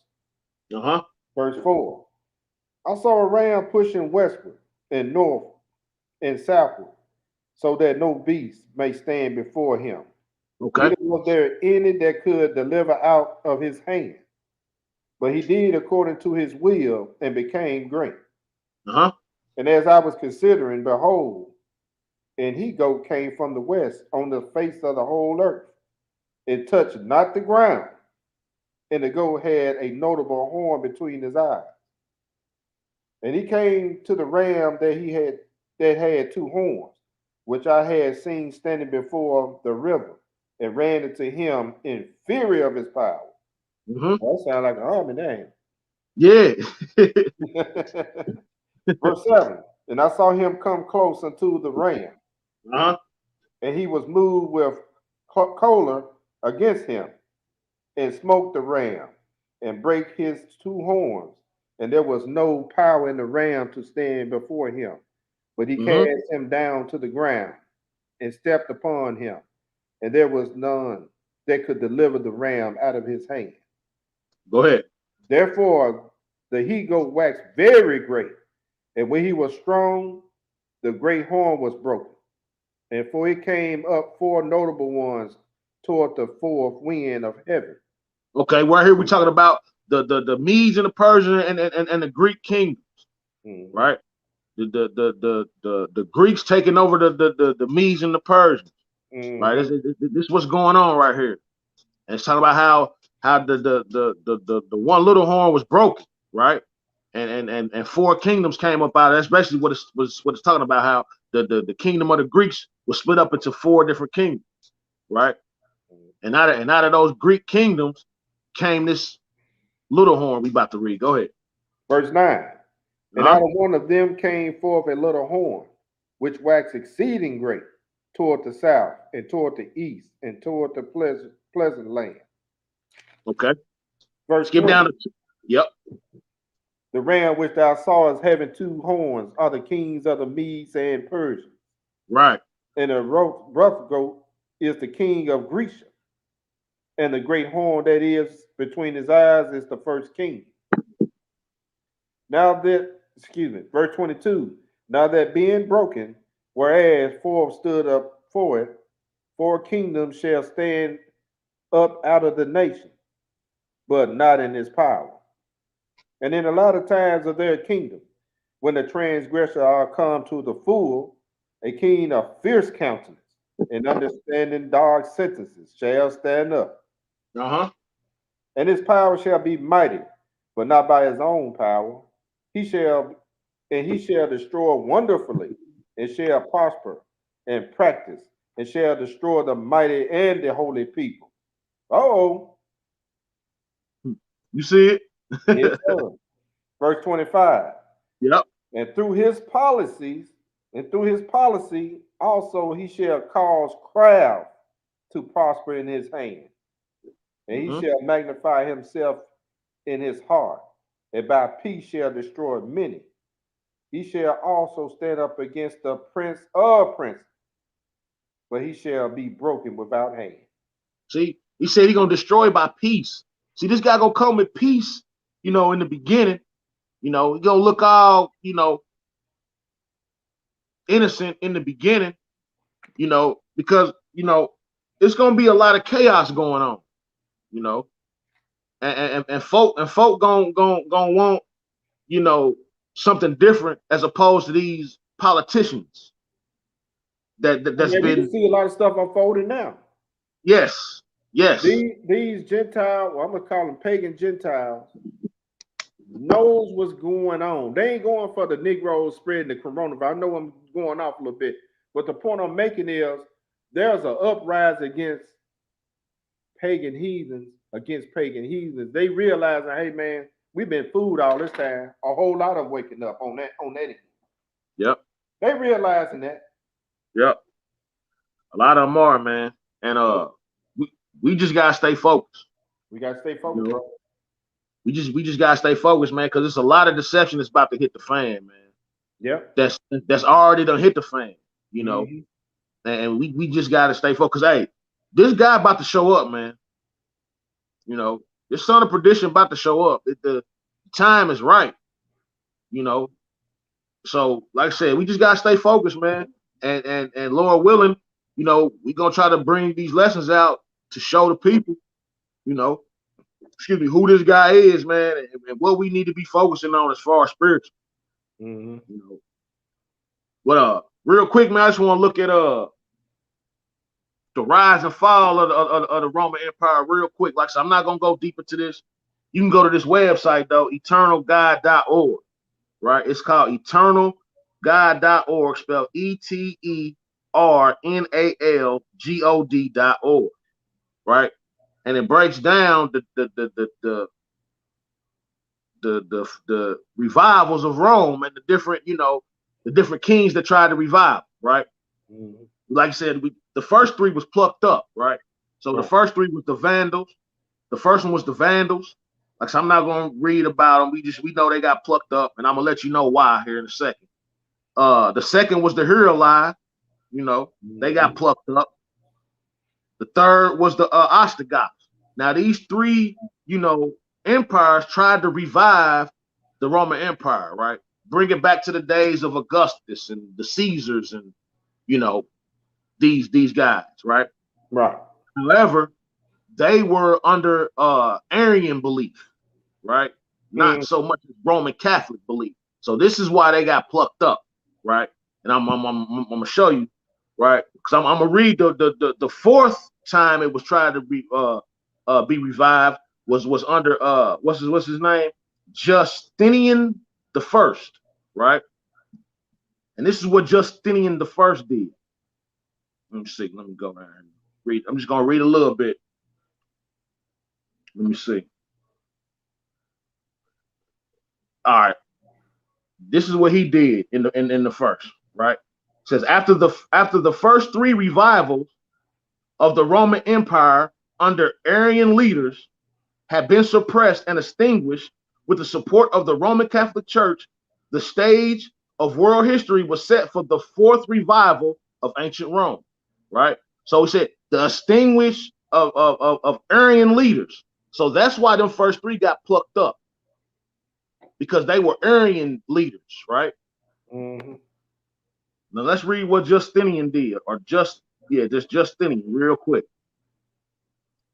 The imperial restoration in 554 AD under Justinian occurred at the behest of the Roman pontiff or pope, especially Pope Pelagius, and to the lesser extent previous Pope Vitellius.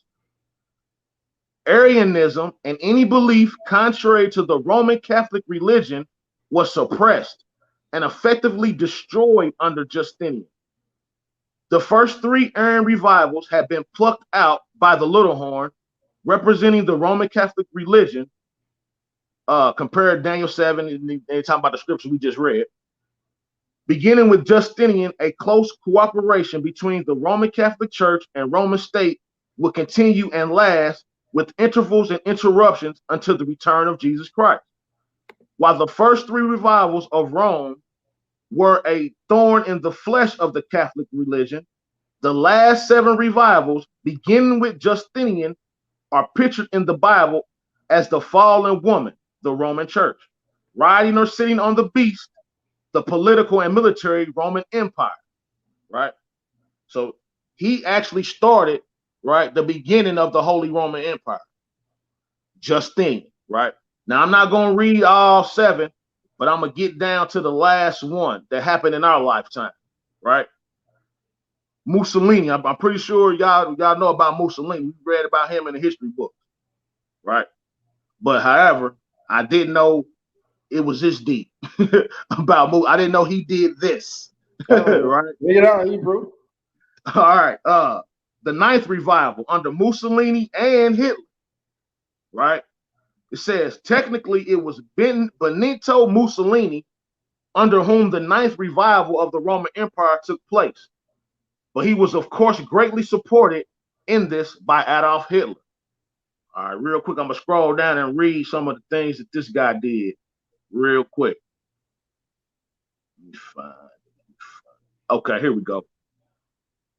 It says, on February 11th, 1929, he, meaning Mussolini, signed a concordat and treaty with the Roman Catholic Church, basically an agreement, right? Or treaty with the Roman Catholic Church.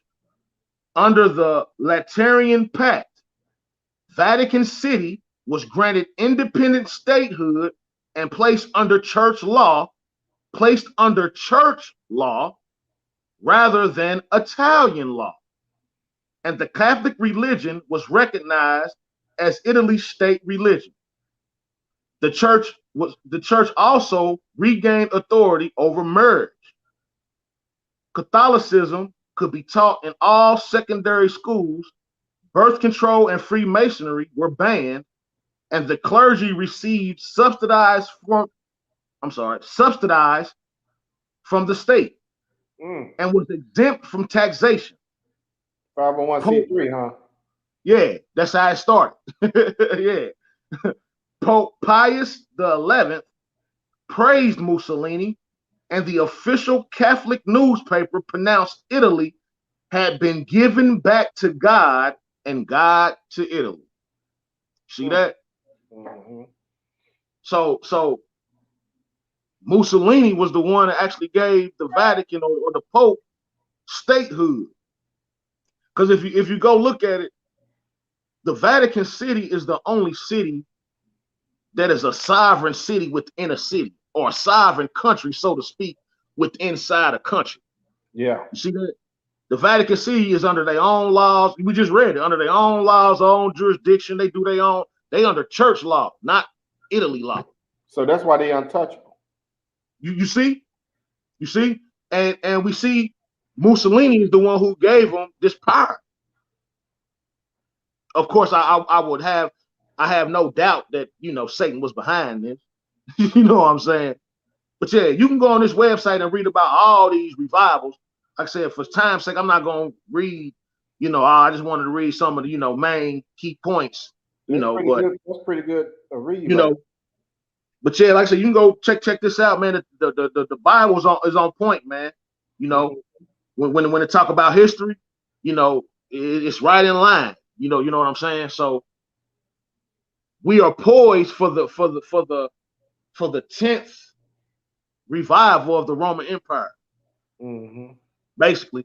And you can go and look at what these European leaders are pushing, and you will see that's exactly what they're pushing, to bring back the Holy Roman Empire. See that? That's why this mystery, he said, it's mystery Babylon, right? That's why it's a mystery, But let's keep it going though. Let's keep it going. Look at some of the things that's gonna happen right before this man show up. These are some of the signs, right, that you're gonna see right before this guy show up. Okay.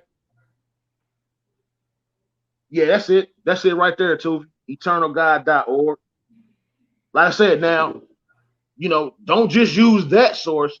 Use that source up against other sources. You do your due diligence, 2-3 witnesses. You see what I'm saying?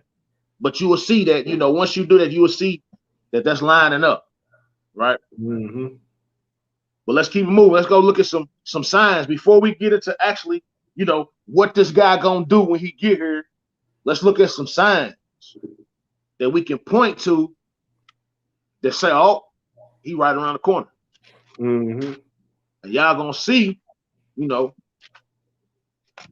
that hey, it's in fact right around the corner. Right? If not in the driveway. About to walk to the door. You know what I'm saying? You're a courtesy knock. Yeah, keeping it all the way real. Let's go to Matthew 24. Matthew 24. And you gonna skip that Daniel 7? Did I skip one? Yes, sir. My fault. Yeah, we can't skip that. Can't skip Daniel 7. Let's go to Daniel 7. Daniel 7. Let's give another clue of who this guy is. Right? My fault, y'all moving too fast. That's all right, man. I got you. I'll praise. That's my job, ain't it? Yes, sir. I'll praise. Okay, yeah, let's let you know that where this little horn come out of, what beast this little horn come out of, because we know it's 4 beasts supposed to rule the earth until Messiah come back, right? So yeah, we got to show you what beast this little horn or this son of perdition or the Antichrist, you know, or abomination, desolation, whatever you want to call him, you know, what nation he comes out of. You ready? Yeah, when you get it, go ahead. Daniel 7 and verse 7. Yep, 7 through 8. After this I saw in the night vision, and Uh-huh. behold, a fourth beast, dreadful and terrible, and strong exceedingly. And it had great iron teeth. It devoured and brake in pieces, and stamped the residue with the feet of it. And it was diverse from all the beasts that were before it. And it had 10 horns. See that again, it had 10 horns. Yes, sir. See that? Go ahead. Verse 8. And I considered the horns, and behold, there came up among them another little horn, before whom there were 3 of the first horn plucked up by the root. And that's what we just read. Huh? That's what we just read about. That's what we just read about. The first 3 horns plucked up by the roots. Yes, sir. Right? That was the Vandals, the Huralite, and the Ostrogoths. Right? That's because they were had Aryan beliefs. Mm-hmm. Aryan, we know the Aryan race is what's that? That's Eastern Europe, correct? If I'm not if I'm not mistaken. Aryan, yeah. The Aryan race, ain't that Eastern Europe? If I'm not mistaken. One of you brothers can correct me. Maybe Young Lion or Tuvi. I know when them brothers make it. They'll get it. Yeah. But now you can go ahead and continue though. And behold, in this horn were eyes like the eyes of man, and a mouth speaking great things. Skipping down to verse 15. Yep. I, Daniel, was grieved in my spirit in the midst of my body, and the vision of my head troubled me. Mm-hmm. And I came near unto one of them that stood by, and asked him the truth of all this. So he told me, it made me know the interpretation of the thing. Verse 17, the great beasts, which are four kings which shall arise out of the earth. Skipping down to 19. Yep. Then I would know the truth of the fourth beast, which was diverse from all the others, exceeding dreadful, whose teeth were of iron, and its nail of brass, which devoured and brake in pieces, and stamped the residue with its feet. And of the 10 horns that were in his head, and of the other which came up, and before whom 3 fell, even of that horn that had eyes and a mouth that speak very great things, whose look was more stout than his fellows.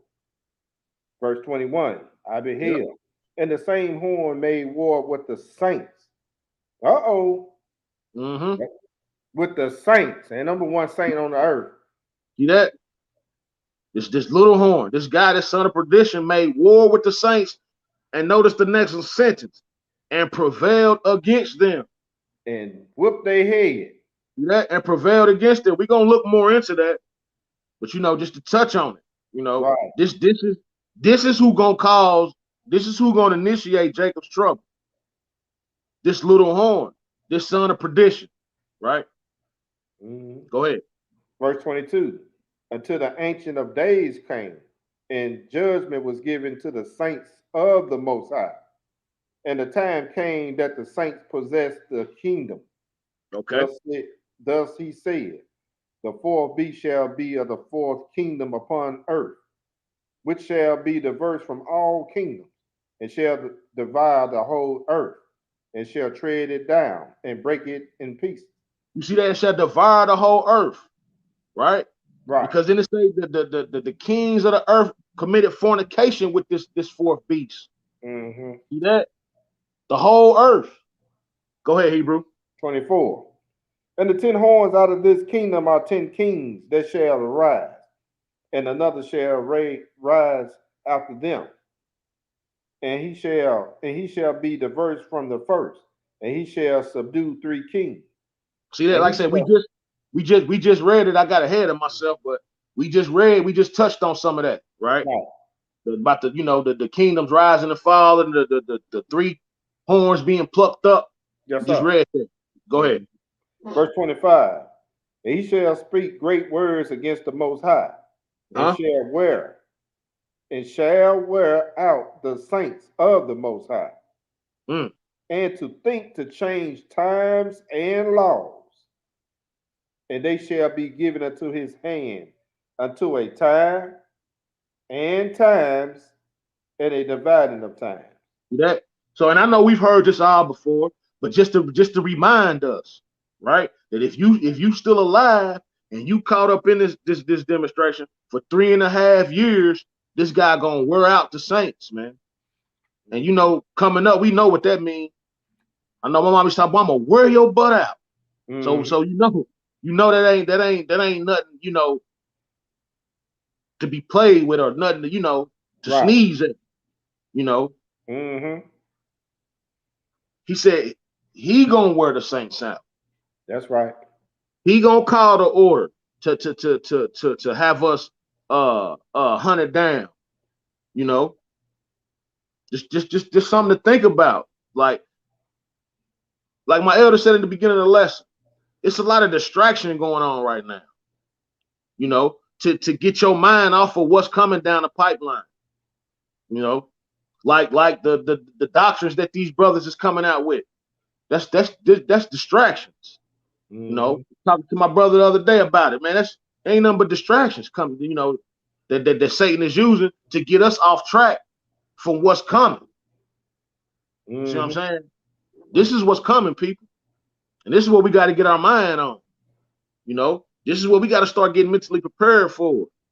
That's right, man. That's right, bro. That's right. Let's get into some of the clues, right? Of what to look for before this guy show up.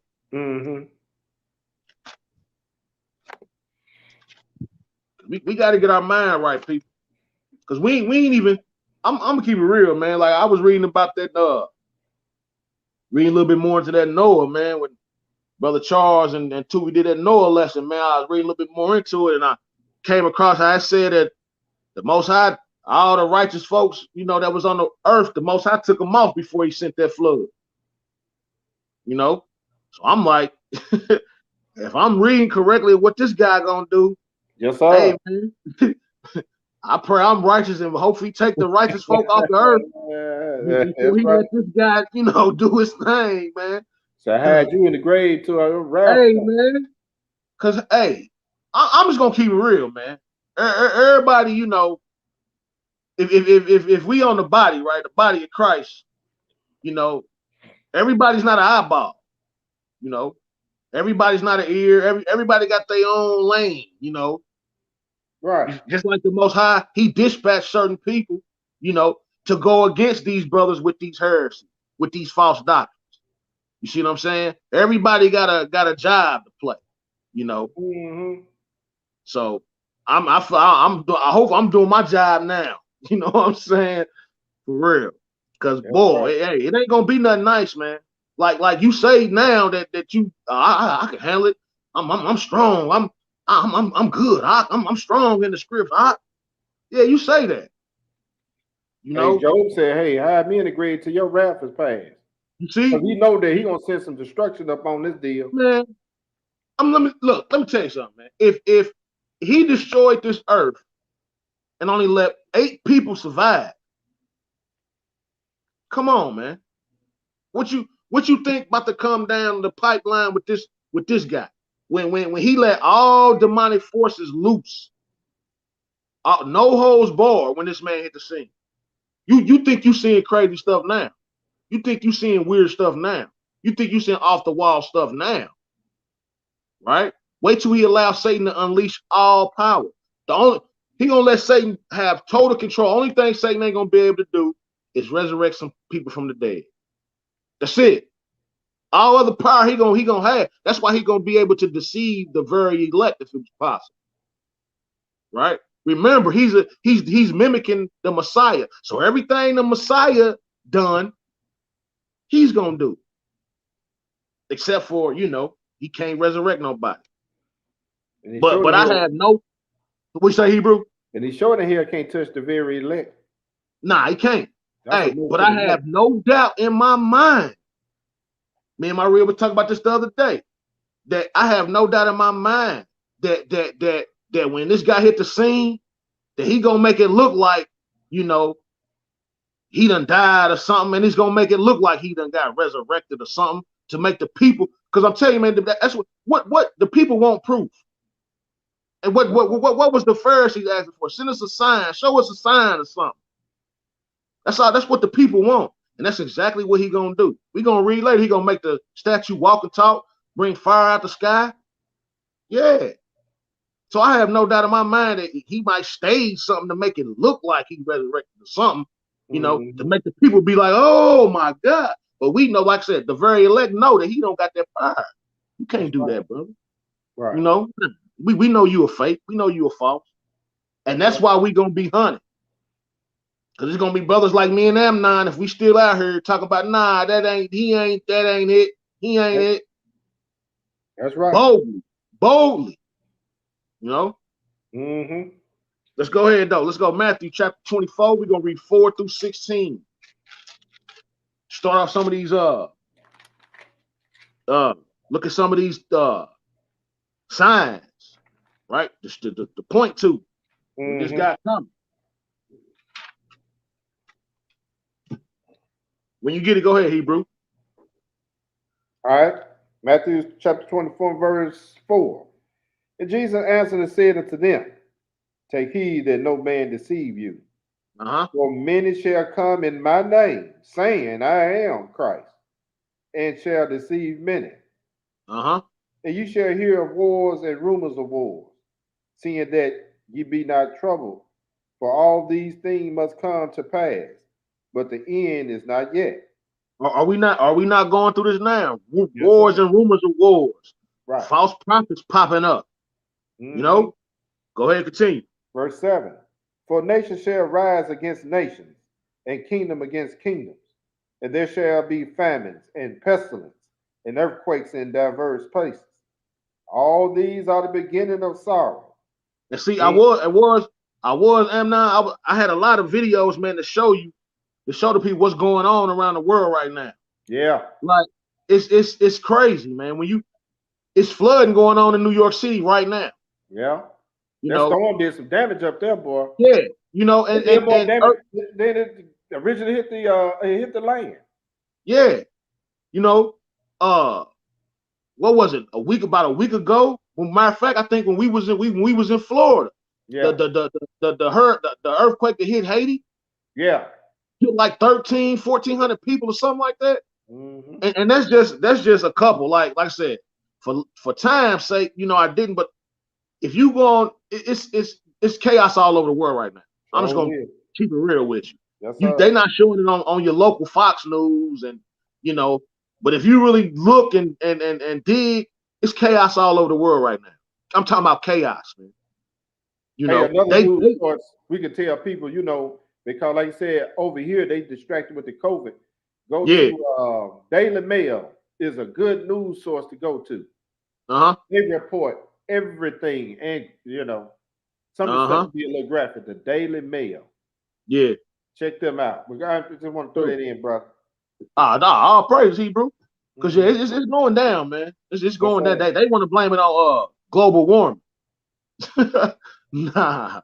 It ain't global warming, people. That's that wrath to come. Yeah, that's that wrath, man. That's right. This is the beginning of sorrow. Yeah. Go ahead, Hebrew. Verse 9. Then shall they deliver you up to be afflicted, and shall kill you. They know they might kill you. They shall kill you. Yeah. And ye shall be hated of all nations for my name's sake. That's the word of God. Yeah. For my name's sake. Right. That's right. Verse 10. And then shall many be offended, and shall betray one another, and shall hate one another. We see a lot of that going on, ain't it? See a lot of that going on, man. Verse 11. And many false prophets shall rise, and shall deceive many. And because iniquity shall abound, the love of many shall wax cold. But he that shall endure unto the end, the same shall be saved. I wanted to focus on this next verse right here. Go ahead, Hebrew. 14. And this gospel of the kingdom shall be preached in all the world for a witness unto all nations, and then shall the end come. You know, when I read this script, you know, a couple years ago, a year or few ago, you know, I'm thinking, you know, yeah, the gospel got to be preached. The gospel ain't been preached around the whole world yet. But here lately, I'm reading it again and thinking about it. Ask yourself, man, do people really know the gospel? And I ask myself that and think about it, right? What people tell you, we're gonna read it in Peter. Man, he been saying he coming back for I don't know how long. Right. Okay. So you know he's supposed to come back. See that? Man, we ain't gotta worry about eating no swine, man. Just pray over that, man. All you gotta do is pray. So you know we ain't supposed to be eating. See, folk know the gospel, man. You know, they know Christ's gospel. You know, it's that they rebelling against it. They don't want to do it. You see what I'm saying? Right. Paul and them had preached to the whole world damn near then. You know, and that was back in his day. They shook up the world. I was telling my rib. That's why we still able to preach the word and got the word still to this day, because the foundation Paul and them set. You know, they went all over preaching this gospel. You know, and it's still here today. So from Paul time to now, you think folk ain't heard the gospel? It didn't drop because, like you said, it got into our hand. You feel me? We here it is, 2021, and what we preaching the gospel. Right. You know? Even though everything went down when Titus and Tiberius went down there in 7 AD and carted them off into Jerusalem, there was still some had that word in them. Yeah. If you look at every captivity, the word of God was with the very elect. Each captivity always had a very elect. So I think it's safe to say, man, that the word of God never really stopped being preached. Right.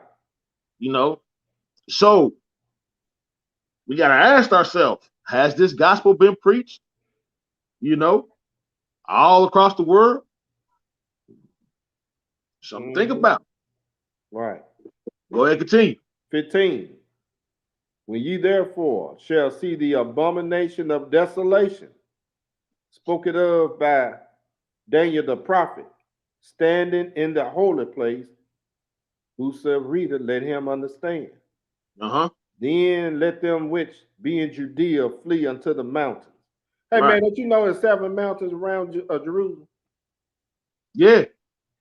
Because, hey, they not prophesied in Deuteronomy 28, and you shall flee 7 ways. Yeah. You just go out, you know, I'm just paraphrasing. You know what I'm saying? Yeah. So we're talking about doing 7 AD right here. Yeah, for sure. Like that was the main, you know, prophecy. He was prophesying the destruction of Jerusalem, you know. But he was also, you know, letting us know too that when we see this guy, you know, standing in the holy place, that's our key too to know, hey, it's about to go down. You because he stood there before, but he did that with his army. Yeah, yeah. And with his army, you know, like you go into, I ain't trying to, you know, dig into your list and whatever. Go ahead, bro. I just tell folks, you know, just like we talking about history. If you go to the writings of Josephus, it get in depth, play by play, blow by blow, what went down. Because what he telling them, when you see this guy standing up there, y'all about to get out of Jerusalem. So who was listening to him when he was saying that? His disciples. Who stayed in Jerusalem in 7 AD? That wasn't but Pharisees and Sadducees, and those who didn't take heed to what the disciples they were telling, what Messiah was telling his disciples. That's who got caught in 7 AD. Right. Of course, after that, they went a region round about getting the Israelites. but they Yeah. mainly focused in on 7 AD. Yeah, for sure. And that's what he did. He went in there without he didn't go per se, but he sent his army in there. Yep. I'm about to say, The history. the one guy, he went in there, I can't think of his, we talked about him before the lesson. I can't think of his name again, man. Antiochus Epiphanes. Right. He went in the temple, right? And desecrated it, and so the Most High deals with dual prophecy. We understand that. Right. We just gotta, fit it with our time and make sure, it lines up with our time. You know what I'm saying? Right. Because I know that's my check. I'm down here in South Haven, Mississippi. Yeah. I ain't into deal. Did. You hear me? Yeah, for sure. For sure. Flee back to Memphis. Go back up the hill over there. Yeah. That's a little joke I'm throwing out, man. Ah, you all good. Yeah, Where we at? Let's go. Let's keep moving. 2 Thessalonians. Yes, sir. But like I said, man, it's a lot of stuff that we was taught that we had to go back and revisit and say, hey, man, you might want to look at this. You know what I'm saying? A lot, man. But yeah, I ain't gonna get off topic, but right, I got you. Yeah, 2 Thessalonians, chapter 2. We're gonna do verse 6, and then we're gonna skip down and we're gonna do 8 through 11. All right. When you ready, go ahead. Verse 6. And now you know what withhold that he might be revealed in his time. Verse 8. And then shall the wicked be revealed, whom the Lord shall consume with his spirit of his mouth, and shall destroy with his brightness of his coming. And see, that's how we know, like we was talking earlier, that's how we know that these precursors, right, or these previous sons of perdition or abomination of desolation was just that, a precursor, because none of them were destroyed with the brightness of the Messiah's coming. Right. See that? So that's how we gotta, okay, yeah, these past ones, they had some of the characteristics, but not all of the characteristics. Right. See, this guy coming is gonna fulfill all the characteristics. Mm-hmm. Go ahead. Verse 9.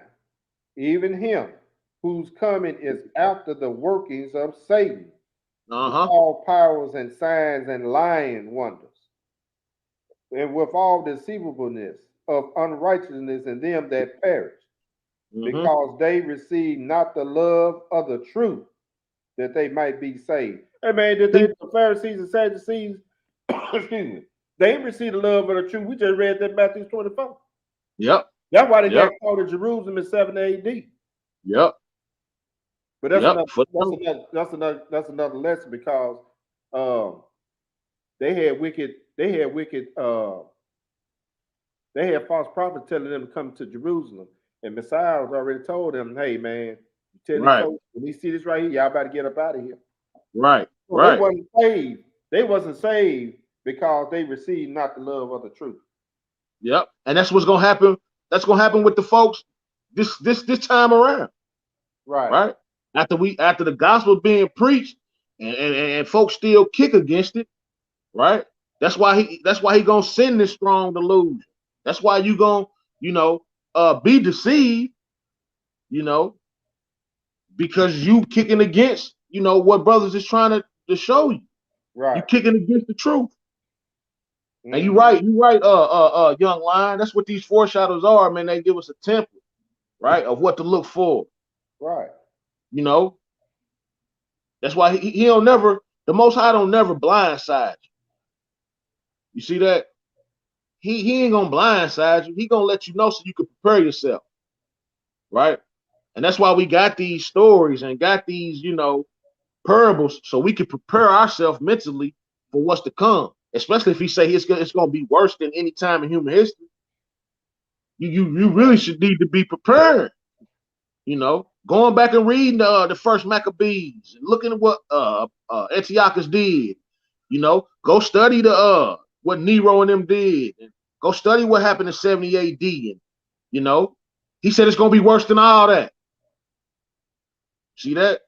Go study what happened to us the first, when King Nebuchadnezzar came through Babylon, the famines, and boiling our babies and eating our babies. It's going to be worse than that. Oh, that's going to be something else there. See? It's going to be worse than that. So this is why he give us this, man, to put it on our mind, because we ain't seen nothing like that. No. You know, I'm just going to keep it real. I tell my wife all the time, my generation, we ain't really seen nothing. 9/11, that's probably was the most horrific thing we done seen, really. But we ain't really seen nothing. So when we read stuff like this, it's hard for us to fathom that. You see, it's hard for us to fathom, you know, I can't go outside and go get me a Big Mac when I want to. We can't, hard to think of that. I can't go to Walmart and get my salmon like I want, cook it on my grill like I want to. Them times is coming, man. We talking about worldwide. Yeah, worldwide. You know? All at one time, a worldwide event. Well, yeah, we can't even fathom that, man. You know, because we ain't never seen nothing like that. You know, this is why he give us this book, man, so we can read these stories, man. And he tell you, hey, like I said, it's gonna be worse than that. Just like he's showing us just with this pandemic, with these pestilence on the earth. It's just not in America. This is a worldwide pandemic. It is, man. That's why it's called pandemic. Yeah. Upon this earth. So the whole earth is dealing with this. Yep. This ain't never happened, not in our lifetime, man. You ain't never seen nothing like this. You know? So this lets you know that what times we in, man. Let's go ahead and continue, Hebrew. Where we at? Verse 11. Verse 11. Yep. And for this cause, y'all shall send them strong delusion that they should believe a lie. And that strong delusion is the son of perdition. We gonna read to you. Hey, he gonna put on a show. You know what I'm saying? He gonna put on a hell of a show. A hell of a show. For real. Let's keep it moving. Let's go to 2 Peter. Let's go back to 2 Peter. Let's go back to 2 Peter. For those of you like to be entertained. Are you not entertained? You seen that Gladiator? Are you not entertained? Oh yeah, 2 Peter. Yes, sir. Chapter 3. We're gonna do 1 through 7. This lets you know that folk know the gospel, man. Yeah. Folk know the gospel. When you get it, go ahead, Hebrew. 2 Peter chapter 3, verse 1. This second epistle, beloved, I now write unto you, in both which I stir up your pure minds by way of remembrance, that you may be mindful of the words which were spoken before by the holy prophets, and of the commandments of us, the apostles of the Lord our and Savior. Hey, Amnon, just go to verse 4 for me. Okay, verse 4 is saying, where is the promise of his coming? For since the fathers fell asleep, all things continue as they were from the beginning of the creation. My fault. I mentioned to read verse 3 too. Read that verse 3 too. I'm sorry. Verse 3. Knowing this first, that there shall come in the last days scoffers, walking after their own lust. Just to let you know, some of the things that's gonna be happening before he comes, we're gonna have scoffers. And I know we done seen that, man. We got that heavy running rampant. Yep. You know, running rampant. Let's go to Jews. Keep it moving. Let's go to Jude. We're gonna do 17 through 21. It's showing you signs of, man, what to look for right before this guy hit the scene.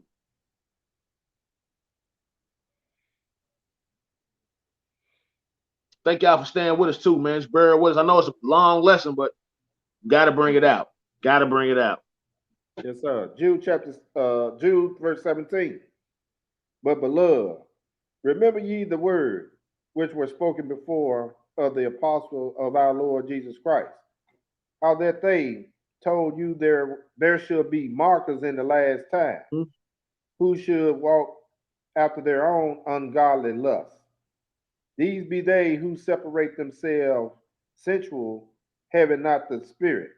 Yes, sir. But ye, beloved, building up yourselves on your most holy faith, praying in the Holy Spirit, or the Mm-hmm. Ruach, the Holy Yes, Ghost. sir. Verse 21, keep yourself in the love of Yah, looking for the mercy of our Lord Jesus Christ unto eternal life. Have faith in the Messiah, right? Right. Despite of what's about to come down on this earth, always have your faith in the Messiah, man. He gonna keep. See what I'm saying? Let's go. 2 Timothy. Let's keep it moving.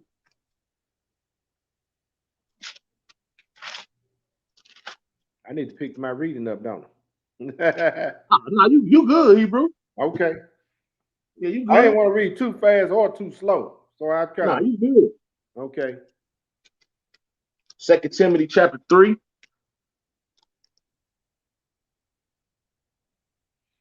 And we're gonna do 1 through 7. When you get it, go ahead. This know also that in the last days perilous times shall come.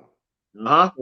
For men shall be lovers of their own selves, covetous, boasters, proud, blasphemers, disobedient to parents, unthankful, unholy. Real quick, Without, Hebrew. That Mhm. boasting. Right. Boasting. Man, that's a lot of that going on right now. Yes, sir. Well, there's a lot of boasting going on right now. Yes, sir. You know, all you gotta do is scroll down your social media. Everybody boasting right now. Yep. You know, go ahead. A lot of folks want to make a name for themselves in so-called Israel. Yeah, man. Yeah. You got brothers talking about. I'm the best Hebrew Israelite rapper ever, huh? So that's what we doing. I'm just saying. Go ahead. 3, without natural affection, truth breakers, false accusers, plenty of them going on, incontinent, fierce, despisers of those that are good. You hate the folks that walking this walk. Go ahead. They really hating the folks that walking this walk, man. Yeah, you know it. You know it. That's right. They Yep. are traitors, heady, high-minded, lovers of pleasures more than lovers of Yah. Yep. Having a form of godliness, but denying the power thereof. From such turn away. Go ahead. Verse 6. For of this sort are they which creep into houses, lead captive silly women laden with sin, led away with diverse lusts, ever learning and never able to come to the knowledge of the truth. But tell me this ain't going on right now. I know you got a lot of these brothers using the scripts to get at these women. You know, Silly hey man, women, though. yeah, hey man, if these scripts ain't jumping off the page, man, then your spiritual eye, you looking at it in the carnal aspect, right? Because these scripts are jumping off the page, man, to let you know that the man of sin is right at your door, man. He's right at the door. Let's skip over to chapter 4. Let's get up to 2 Timothy chapter 4. Right? Chapter 4, we're going to read 3 through 4.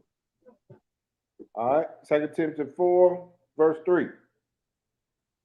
For the time will come when they will not endure sound doctrine, but after their own lust shall they heap to themselves teachers, having itching ears, and they shall turn away their ears from the truth, and shall be turned unto fables. You already know we done that. You already know we done that. You got folks believing we going to heaven. Yeah. And who done brought you this? Them bishops and them cardinals that we showed y'all earlier. Yeah. That woman sitting on that beach with that golden cup in her hand full of abomination.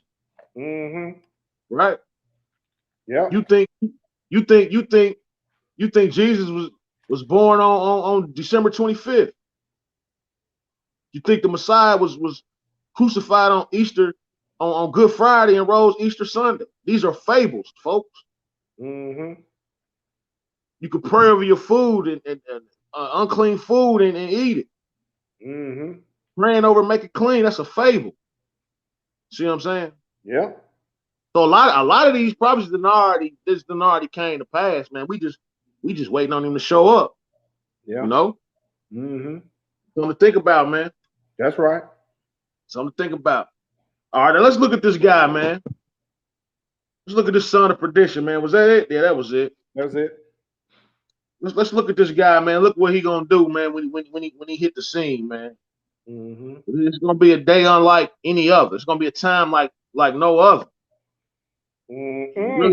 You really got to get your mind prepared, you know, for this. You know, and how do you do that? Like, how do you get prepared for something you've never encountered? Mm. You know, like in war, how do folks, you know, how do armies or generals prepare for war? Right. Right. You get to know your enemy. That's right. Keep an eye on the joker. You got to keep an eye on it, you know. That's So right. that's my thing is that I'm trying to learn as much about this guy as I can. That's right. You know, that's why I was into what nation he come out of. You know, what beast is he a part of? You know. Nobody sent spies and stuff. Go check the joke out. What are you talking about? Yeah. Yeah. You know, and the most I swear that's what he do. He'll go there and send a Negro in there. They ain't gonna send no other heathens. Y'all stop it. Nope. They not that stupid. Nope. They'll send somebody who will call you. We need you to go in there and infiltrate the Hebrew Israelite movement. That's what they call it. And we need, like I was telling the brother, man, we ain't doing a whole, they ain't worried about us at Order McKells Memphis Ministry. We get about 300 or 400 views, maybe. They ain't worried about us. Nah. But let's say we had 700,000 to 800,000 views on a platform, because that's what folks send through all this, what views you got on your platform, yeah, right? Yeah. Then who do they send? They send somebody like us. That's why you get other camps be attacking other so-called big other camps, because they get too much attention on. Yep. Just like they attacked Malcolm X. Yep. Martin Luther King, because a lot of people listening. Ain't nobody listen to you. You might be bringing some strong, hard truth. They ain't worried about us. Oh, they tell us the truth, and they own 100. I ain't talking about us. It'd be a whole lot of other folks. But they ain't no damage, so therefore we ain't worried about them. Yep. You seen what was that movie, Black Messiah? Yeah. You know what I'm saying? Right. Yep.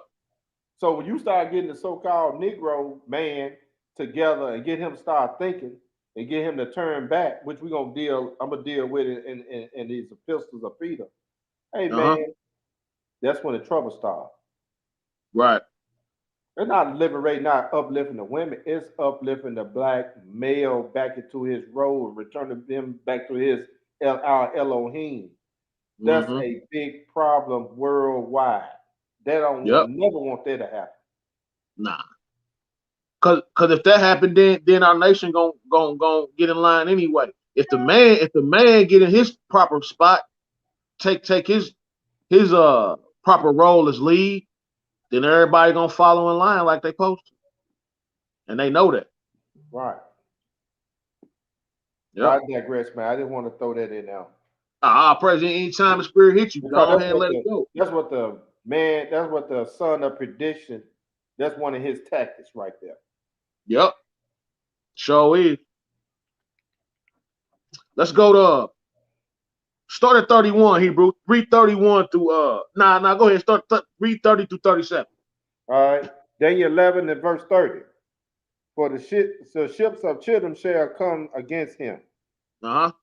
Therefore he shall be grieved and return and have indignation against the holy covenant. So shall he do. He shall even return and have intelligence with them that forsake the holy covenant.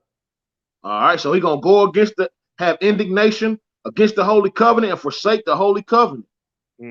So what does that mean? right? Forsake the holy covenant. Remember, say change times and laws, Right. right? You know, I have no doubt, man, that when this guy hit the scene, it's gonna be illegal to gather to have Sabbath class. It's gonna be illegal to gather and have tabernacle and have Pentecost and Passover. It's gonna be illegal to do that. You know? Go ahead. Verse 31. An arm shall stand on his part. Yeah, he gonna have arms. Yeah. See that? Go ahead. And they shall pollute the sanctuary of strength, and shall take away the daily sacrifice, and they shall place the abomination that maketh desolate, and such as do wickedly against the covenant shall he corrupt by flatteries. But the people that do know their Yah shall be strong and do exploits. See that? So some of us that may still be here that's gonna know this guy. We gonna be talking out again. Nah, that ain't it. And we don't want no flatteries either. We don't want your money.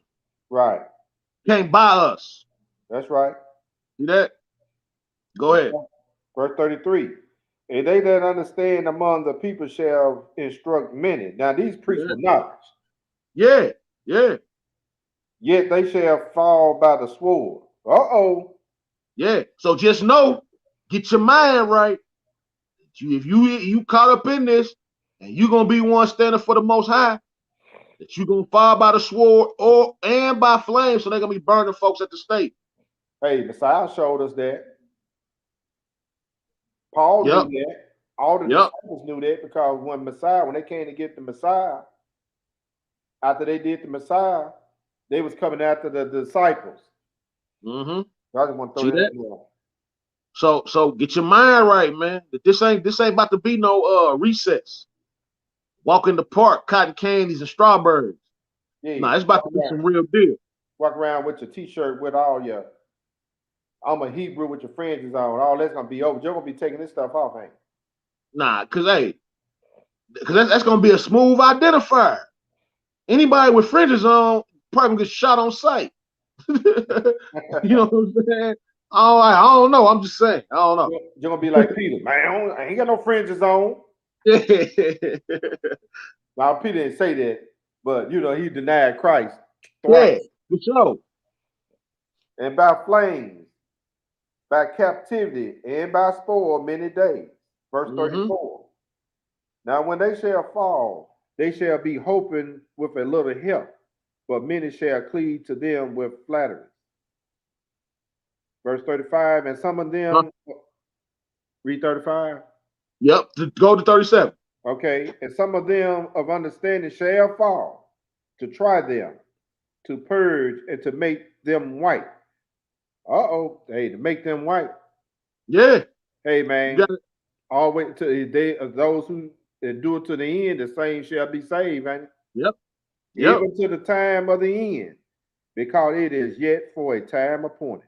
And the king shall do according to his will, and he shall exalt himself and magnify himself above every god, and shall speak marvelous things against the Yah of God, and shall prosper till the indignation be accomplished, and that is determined shall be done.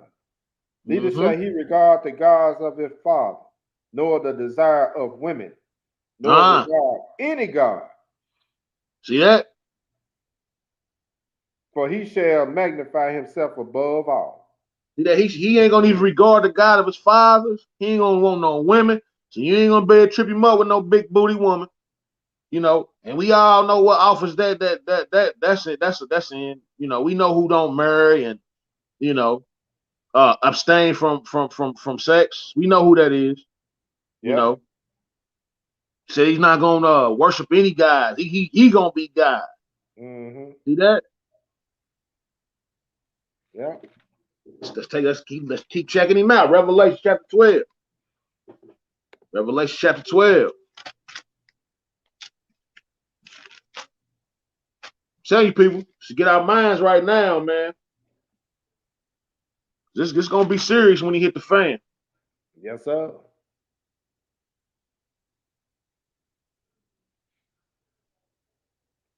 Hold on, let me see.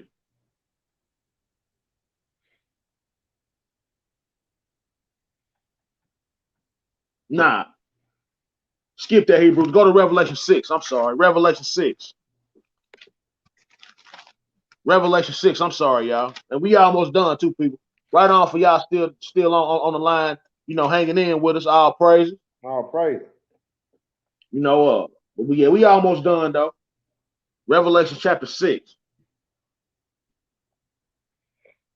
Look at what this guy gonna do, man. Mm-hmm. We're gonna do 1 through 9. Then we're gonna skip down to read 17. When you ready, go ahead. And I saw when the Lamb opened one of the seals, and I heard, as it were the noise of thunder, one of the four beasts saying, "Come and see." And I saw, and behold, a white horse, and he that sat on him had a bow, and a crown was given unto him, and he went forth conquering and to conquer. So this is that guy, right? Coming in on a white horse. Remember, he's the great mimicker, right? He's coming in on a white horse. But this how you know he ain't the Messiah. 1, he ain't coming from the eastern sky. 2, he just got 1 crown. See that? Them is your clues. Yeah. Right? Now let's look at what this guy about to call. Go ahead. Verse 3. And we had opened the second seal. I heard the second beast say, "Come and see." And there went out another horse that was red, and power was given to him that sat thereon to take peace from the earth. So now he's taking peace from the earth. Remember, he came in peace, right? So now he's taking peace from the earth. So what would he take peace from the earth with? War. See that? Go ahead, Hebrew. And that they should kill one another. And there was given unto him a great sword. And we had opened the third seal. I heard the third beast say, "Come and see." And I beheld, and lo, a black horse. And he that sat on him had a pair of balances in his hand. So after great war, right? What comes next? Famine. Right? Because you done killed up all the people, you done destroyed all the crops with the nuclear bombs and the war torn countries. And so what comes next? Famine. This is what this guy gonna cause, man. This is gonna be a controlled famine, right? And I don't know if y'all know, but they've been paying a lot of these farmers to stop growing food. They've been doing that probably for they don't telling how long now. Yeah. They've been paying them. Yeah, they've been paying the farmers to stop harvesting food. You see, so we see that this is gonna be a controlled famine. They already started it, Right. Go ahead, continue. Verse 6. And I heard a voice in the midst of the fourth beast say, "A measure of wheat for a penny, and 3 measures of barley for a penny. And see thou hurt not the oil and the wine." And we had opened the fourth seal. I heard a voice of the fourth beast say, "Come and see." And I looked, and behold, a pale horse, and his name that sat on him was Death and Hell. At the famine, what happened? You got a lot of death on your hands. People ain't eating, they dying, ain't they? Yeah. Go ahead. And I looked, and behold, a pale horse, and his name that sat on him was Death, and Hell followed with him. And power was given unto them over the fourth part of the earth, to kill with sword, with hunger, and with death, and with the beast of the earth. See that? See, it's about to go down, people. And we kind of take it as nonchalantly, because like I said, we've never experienced nothing like this. Right. So it's kind of hard to compute, But hey, man, I advise you, hey, take heed, get right, man, spiritually. You don't want to get caught up in this. Right. Go ahead, Hebrew. Made me lose my spot, D-Bro. Verse 9. And we had opened the fifth seal. I saw under the altar the souls of them that were slain for the word of Yah and for the testimony which they held. See that? Oh, This is Jacob's trouble. yeah. See that? See, he gonna kill those that hold the testimony of the Most High. See, it's gonna be people like us still out here, right? Mm-hmm. That's gonna be preaching against this guy. You see what I'm saying? Mm-hmm. And that's gonna cause us to get beheaded, man, or to get burned up. You know? Yeah. Go ahead, Hebrew. Verse 17. For that great day of his wrath is come, and who shall be able to stand? Who shall be able to stand? Mm-hmm. Let's keep it moving.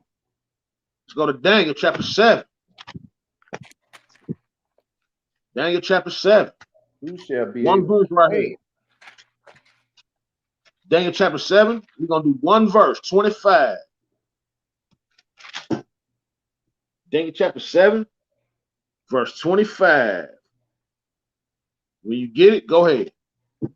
And he shall speak great words against the Most High, Uh-huh. and shall wear out the saints of the Most High. Read it again. They're gonna Yes, wear sir. out the saints of the Most High. That's right. So that rapture doctrine, you should go ahead and throw that out the door. No, nobody is getting raptured off the earth to dodge this judgment. Mm-hmm. You know, we read about the wilderness, you know, that you can get to escape this, that we not gonna get, you know, into. It's another lesson. But you're not getting raptured. You know, you're gonna be on this earth when this go down. Mm-hmm. Right? Go ahead, continue. And think to change times and laws, Mhm. and they shall be given into his hand unto a time and times and a dividing of time. Mm-hmm. That's 3.5 years, people. Mm-hmm. 3.5 years. Let's keep it moving. Go to Revelations chapter 13.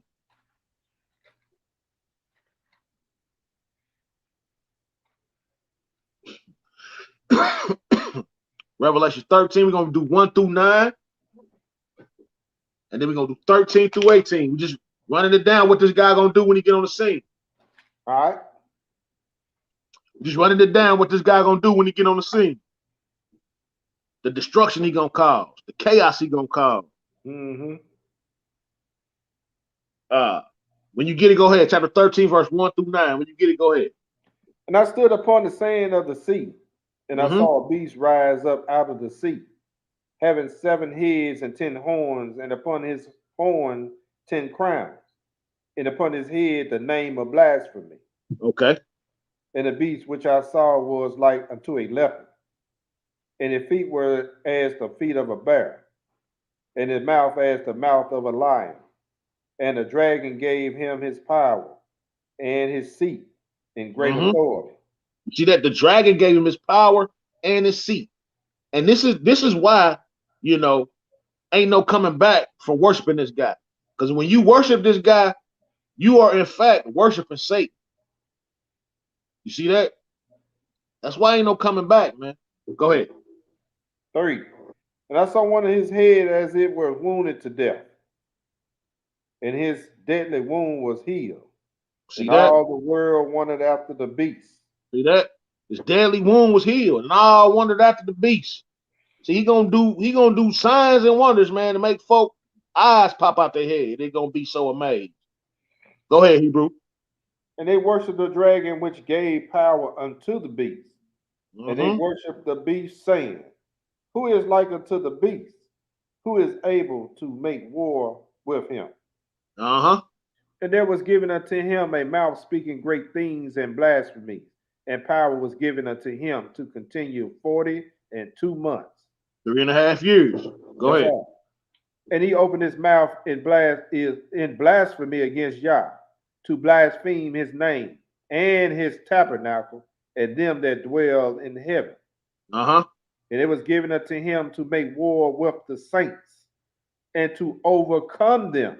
See that? Read it again. To make war with the saints and overcome them. Yes, sir. Right? So he's gonna prevail against the saints, man. Yep. So we got it coming. See that? Go ahead, Hebrew. and power was given him over all kindreds and tongues and nations. Uh-huh. And all that dwell upon the earth shall worship him, whose names are not written in the book of life of the Lamb slain from the foundation of the world.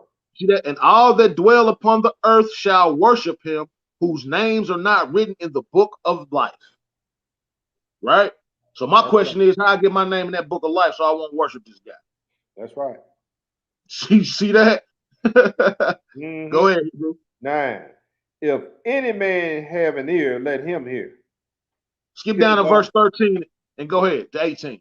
And he doeth great wonders, so that he maketh fire come down from heaven on the earth in the sight of men.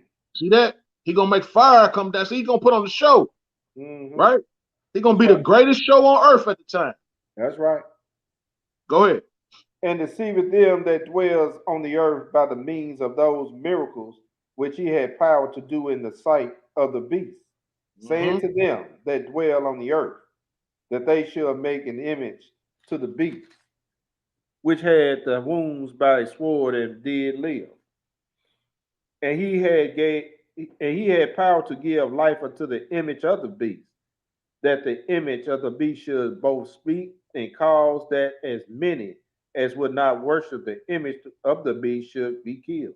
You see that? So he gonna you remember the one king of this nation, Babylon, made an image and had everybody bow down to it, and our brothers got thrown in the furnace for not bowing down. Right? Right? He gonna make this image though walk and talk. This image gonna tell you to bow down. Mm-hmm. You see that? Come on, man. Come on, man. Go ahead. And he calls us all, both small and great, rich and poor, free and bond, to receive a mark in their right hand or in their foreheads, that and that no man may buy or sell, save Uh-huh. he that had the mark, or the name of the beast, or the number of his name. See Here that? is So wisdom. he is gonna issue this mark, right? That you Mhm. can't buy or sell. You see that? Not Pfizer, Right. not Johnson and Johnson, not what's the millionaire, the computer guy, I think he a doctor, dude to make the computers, Bill Gates. He's not gonna issue it. It's gonna be this guy. Go ahead. 18. Here is wisdom. Let him that hath understanding count the number of the beast, for it is the number of a man, and his number is 600 threescore and six. All right, now real quick, uh, the Latin name or word for the office of the Pope is vicarious filii, right? Mm-hmm. If you could pull that picture up for me, Amnon, and I want y'all to see something right here. Now, again, you can go throughout history, and it's been a few wicked men whose name equal out to this 666, right? But all of them, like I said, don't fit this characteristic. You see what I'm saying? Of what this guy gonna do. Now you got vicarious, that equals 112 when you add up the numerals. You got Philly equals 53, and you got die or D or day, however you want to pronounce it. That's 501. Now, I don't know if you can see the banner with the banner down there, but you got six. When you add all that up, it's 666, right? Just something to think about, man. And I'm gonna put this on your mind too. Go ahead and bring that next picture up, Amnon, the last one, Okay. to show you what uh the actual Pope's title is. You see that? The Vicar of Christ from St. Peter to today. Because they call Peter the first Pope. Yeah. You see what I'm saying? In Catholicism, right? But yeah, the Vicar of Christ. And when you look up the word vicar, that just means replacement or substitute. So what Mm-hmm. he's saying is that he is the replacement of Christ here on earth. Yeah. Come on. He runs stuff down here, and Christ runs stuff up there. Come on, man. You see the abomination. You see the blasphemy. This is why that beast had blasphemy written across his forehead. See that? This is why. Just wanted to show that to y'all. Though. Make think about something. Put something on your mind. Let's keep it moving though. Yeah. Revelation 17. We almost done. Revelation 17. We're gonna do 12 through 14. Yes, sir. Hold on. Yeah, 12 through 14. Go ahead. And the 10 horn which thou sawest are 10 kings, which have received no kingdom as yet, but receive power as kings 1 hour with the beast. Ye have one mind, and shall give their power and strength unto the beast. That they have one mind. So this is the last new world order. Remember, Nimrod was the first, right? This is gonna be the last one. Still under the banner of Babylon, though. Go ahead, Hebrew. 14. These shall make war with the Lamb, and the Lamb shall overcome them.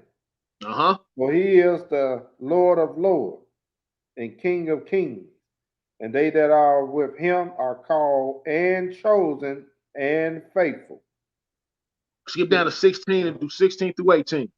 And the 10 horn which thou sawest upon the beast, these shall hate the whore, and shall make her desolate and naked, and shall eat her flesh and burn her with fire. So see, they're gonna come against her. Remember, they've been beefing from the jump. This Roman kingdom, right?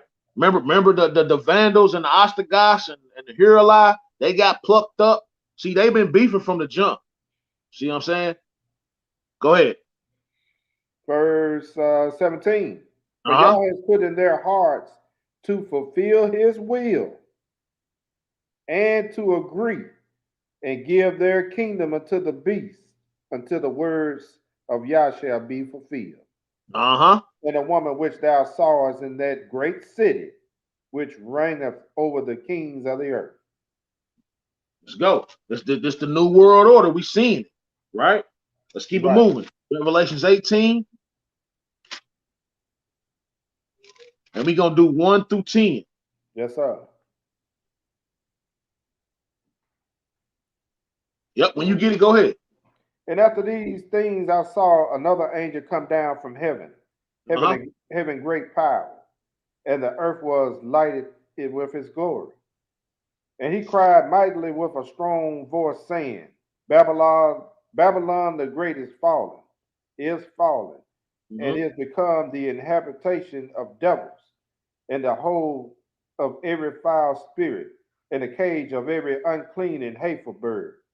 Go ahead. For all nations have drunk of the wine of the wrath of her fornication, and the kings of the earth have committed fornication with her, and the merchants of the earth are waxing rich through her abundance of her delicacy.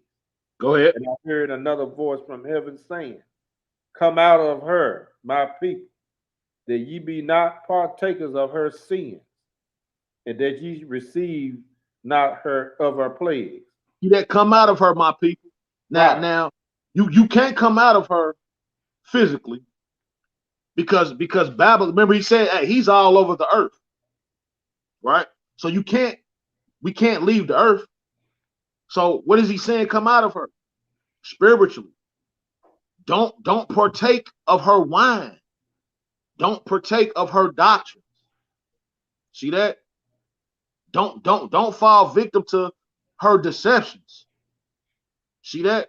That's how we come out of her. You know, don't love this world, man.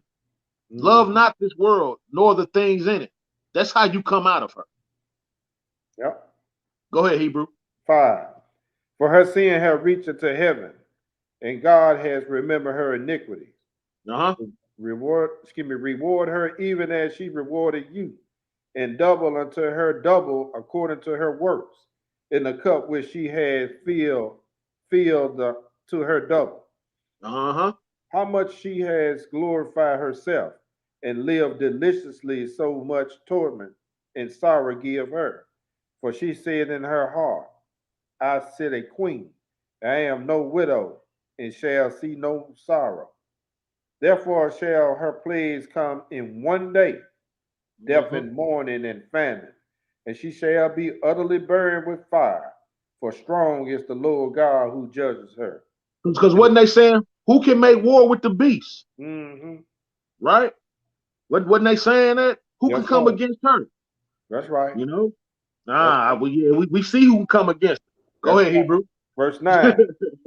And the kings of the earth who have committed fornication and lived deliciously with her shall bewail her and lament for her when they shall see the smoke of her burning, standing afar off for the fear of her torment, saying, Alas, alas, that great city Babylon, that great city Babylon, not the Mm-hmm. great country Babylon, Nah.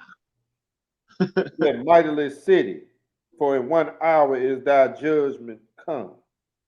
So folk, what my elder was pointing at, yeah, America's not Babylon. It's You part know, of the it's Babylon. part of it, you know, it's an arm of it, you know, but America's not Babylon, you know. You talking about the head of Babylon. You got to cut the head off. Yeah, I'm gonna keep it real with you. The head of Babylon right now, they sitting over there in Jerusalem. Anybody who has control of Jerusalem is gonna have control of the world. That's how it's always been. If That's why you I run made mention Jerusalem, earlier. huh? Excuse me, y'all. That's why I made mention earlier. When you saw those Catholic priests with those, what they call them little things on their head. I don't even Damn know. saucer. You know, Yeah, little cup when you put your little coffee cup on. yeah, I know. Yeah, Yeah, when they got that thing on their head too. So yeah, yeah. they all look. The Jewish and the Catholic create one and the same. They one Different and the same, man. costumes, same people. Same people. So yeah, man. They really running the world, you know. And the reason why, you know, America's in the position that they in is because America is their number one ally. Remember, the scriptures say, "Blessed is he who bless you." So that's how Satan is mimicking that. You see, whoever bless his people, you know, they gonna be blessed. You see, that's how this thing is working, man. He's the great mimicker, great deceiver, you know. But we got to get in these scripts and break them down so we can see the deception. Yeah. See what I'm saying?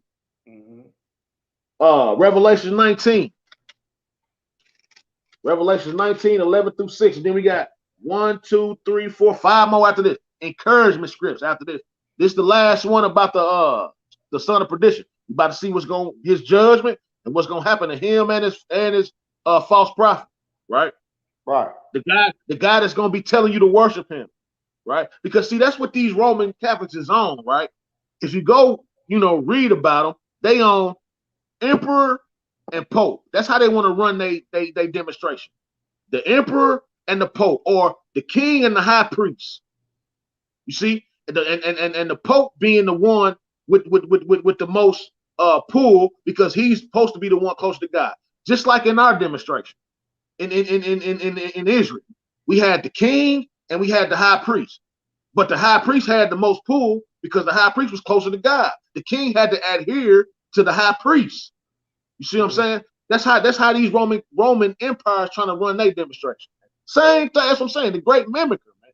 Right. Same thing, right? They want an emperor and the pope, the high priest, right? And they say the pope supposed to be the most holiest person on the planet right now. You know, Supposed to be. supposed to be. You know, where he at though? 19, 11 through 16. Let's go look at this guy's judge. Let's go. 11 through 16. When you get it, go ahead, Hebrew.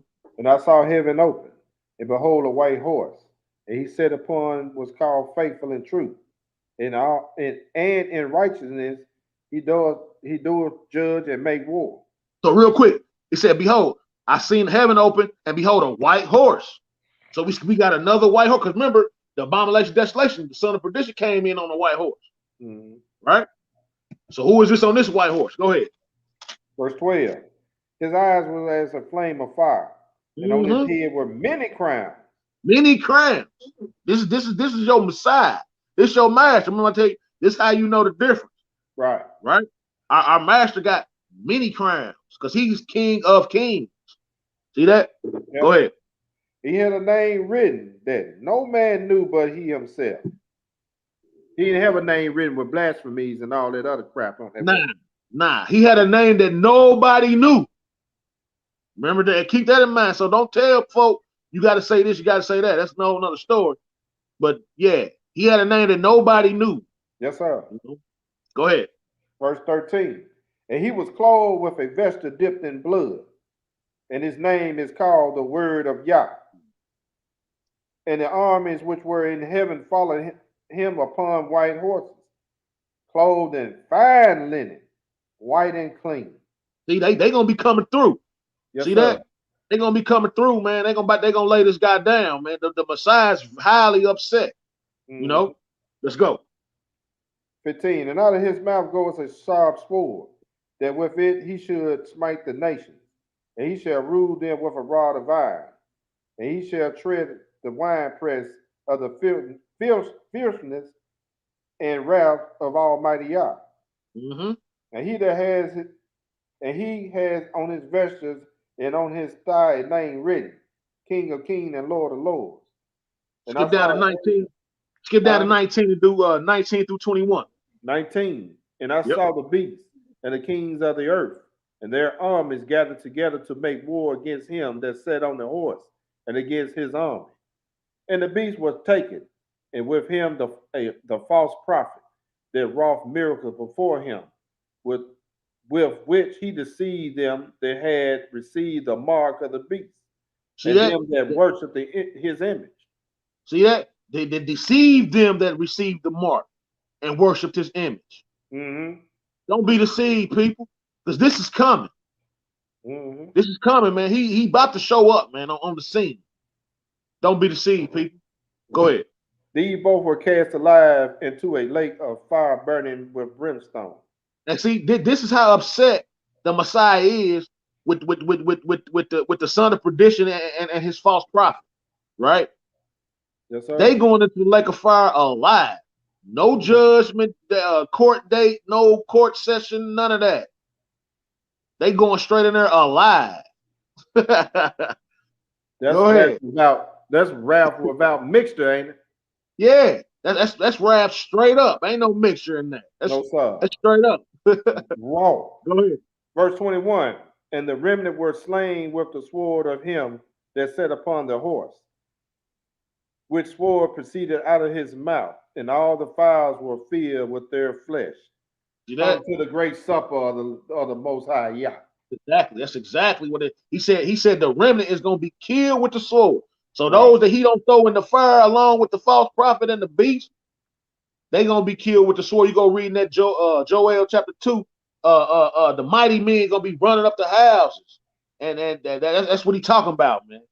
Yeah. You know, these mighty men going to be coming through. You know.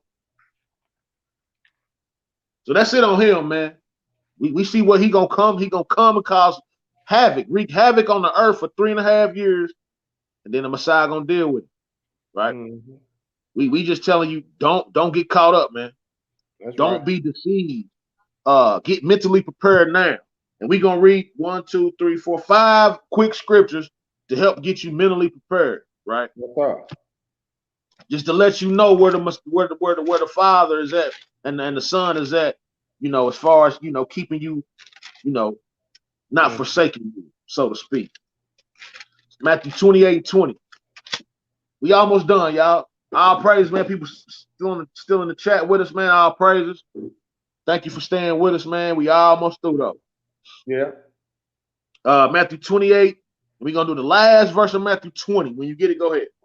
Teach them to observe all things whatsoever I have commanded you. And lo, I am with you always, even unto the end of the world. See that? He said, I am with you always, even unto the end of the world. Even when this Son of Perdition come on the scene, he gonna be with you. Even when he allow demonic forces to take over the whole world and full throttle, he gonna be there with you, man. Just trust that. That's right. No, just trust that. Let's go to Hebrews. I always try to give encouragement, man, at the end, man. Give him some Let hope. you know, although it's gonna look bleak, he gonna be there, man. He gonna be there with you if you have faith there. That's right. Hebrews 13, and we're gonna do 5 through 6. When you get it, go ahead. Let your conversation be without covetousness, and be content with such things that ye have. Real quick, be content with such things that you have. Because remember, when he come on the scene, he gonna be bringing flatteries to folks. Yes, sir. See, be content with what you got, man. You know, go ahead.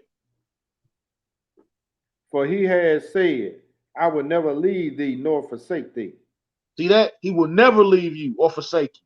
That's as long right. as you keep in his will. Go ahead. So that we may boldly say, the Lord is my helper, and I will not fear what man shall do unto me. See that? The Lord is my helper. Now I'm not gonna fear what the son of perdition may do to me because I'm keeping his way. See that? I'm not gonna fear that. I'm not gonna fear the man who can kill the body. I'm gonna fear the man who will kill the body, wake the body up, throw the body and the soul all in the lake of fire all at once. Woo. He can do that. That's who I'm a fear. You know? Amen. Let's keep it moving. Let's go to Psalms.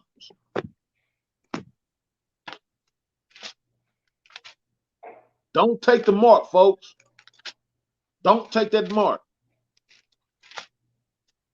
Now this vaccine, hey, I wouldn't take it. I wouldn't take that either. You know what I'm saying? Well, hey, don't take that mark though. Take the jab. Yeah, I'm not saying take the jab either. You know what I'm saying? I don't. What you think though, Amnon? You think is that a sin for if the people actually took that? Well, we don't need that because here's my thing. Right. This is me in my faith. Right. If we go in there and quote Psalms 91 and all these other scriptures and everything, I'm gonna trust in Messiah. For sure. And the Father. For sure. But I'm gonna be like the 3 Hebrew boys. Whether he deliver me or whether he not, I ain't taking the jab. That's my stance on that. That's my that's how I'm thinking too.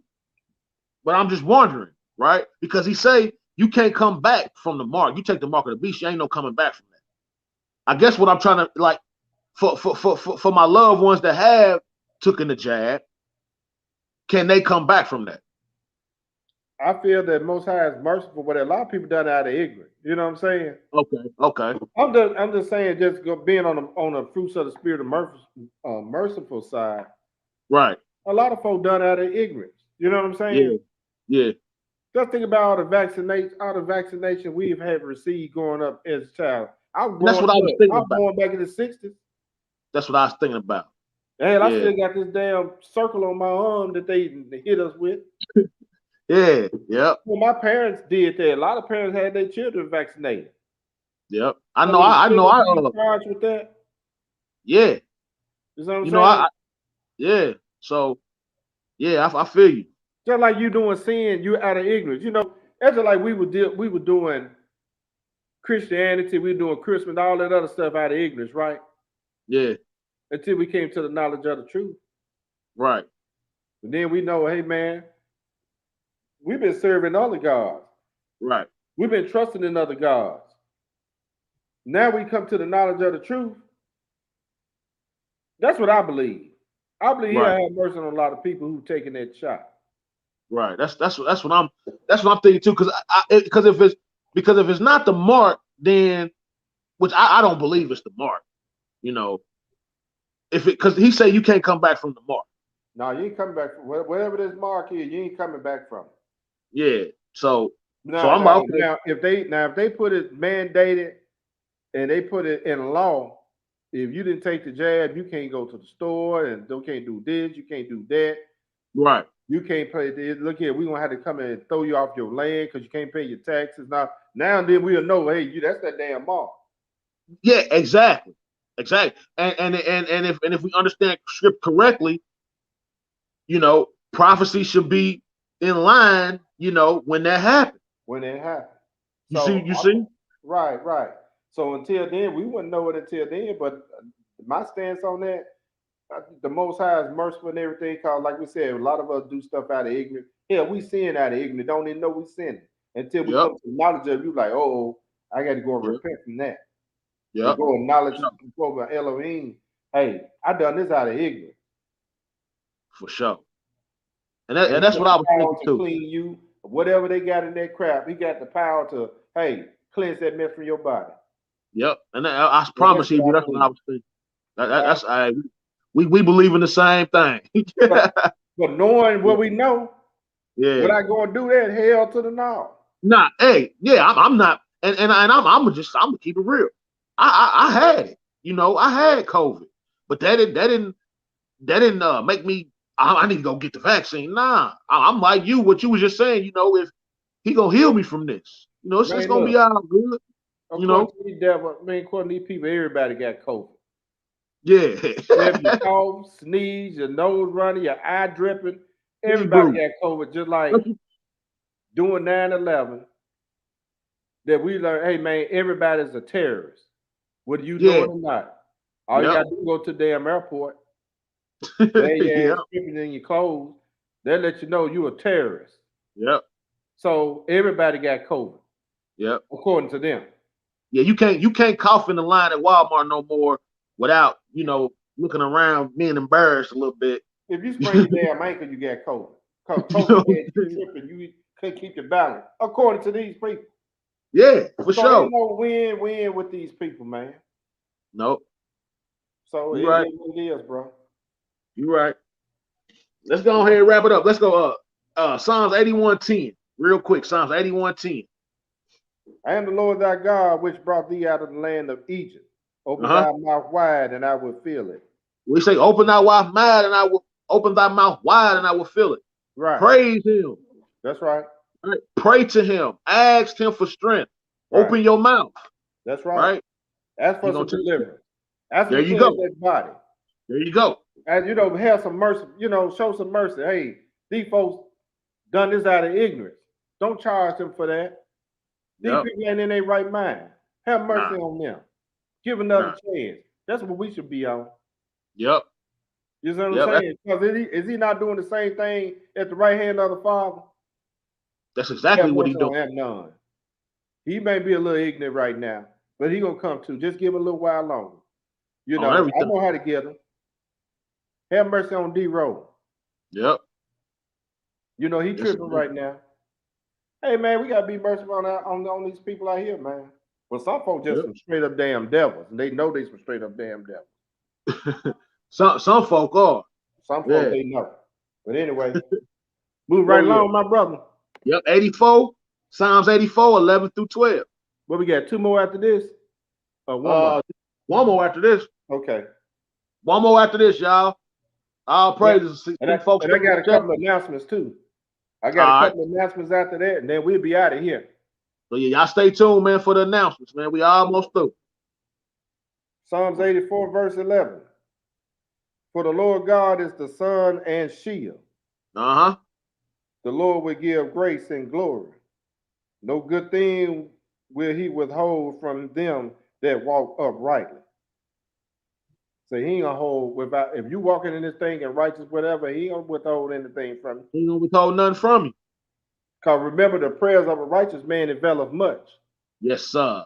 So that's why I said, man, we gotta speak out for all these people, whatever. Some of our family members, they got scared, they don't have no faith. And they ran and did some things, And then they somewhat pretty good people, so decent people, I should say. But they doing a lot of stuff out of ignorance, just like a whole lot of people doing it. And that's what I think. I think that's a lot of what a lot of church folk, man.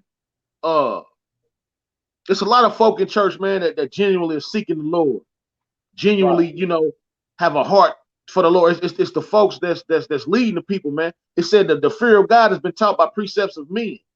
That's why the folk run out and get the vaccine, because the fear of God has been taught by the precepts of men. But see, these are the same ones that are in prison, spiritually speaking.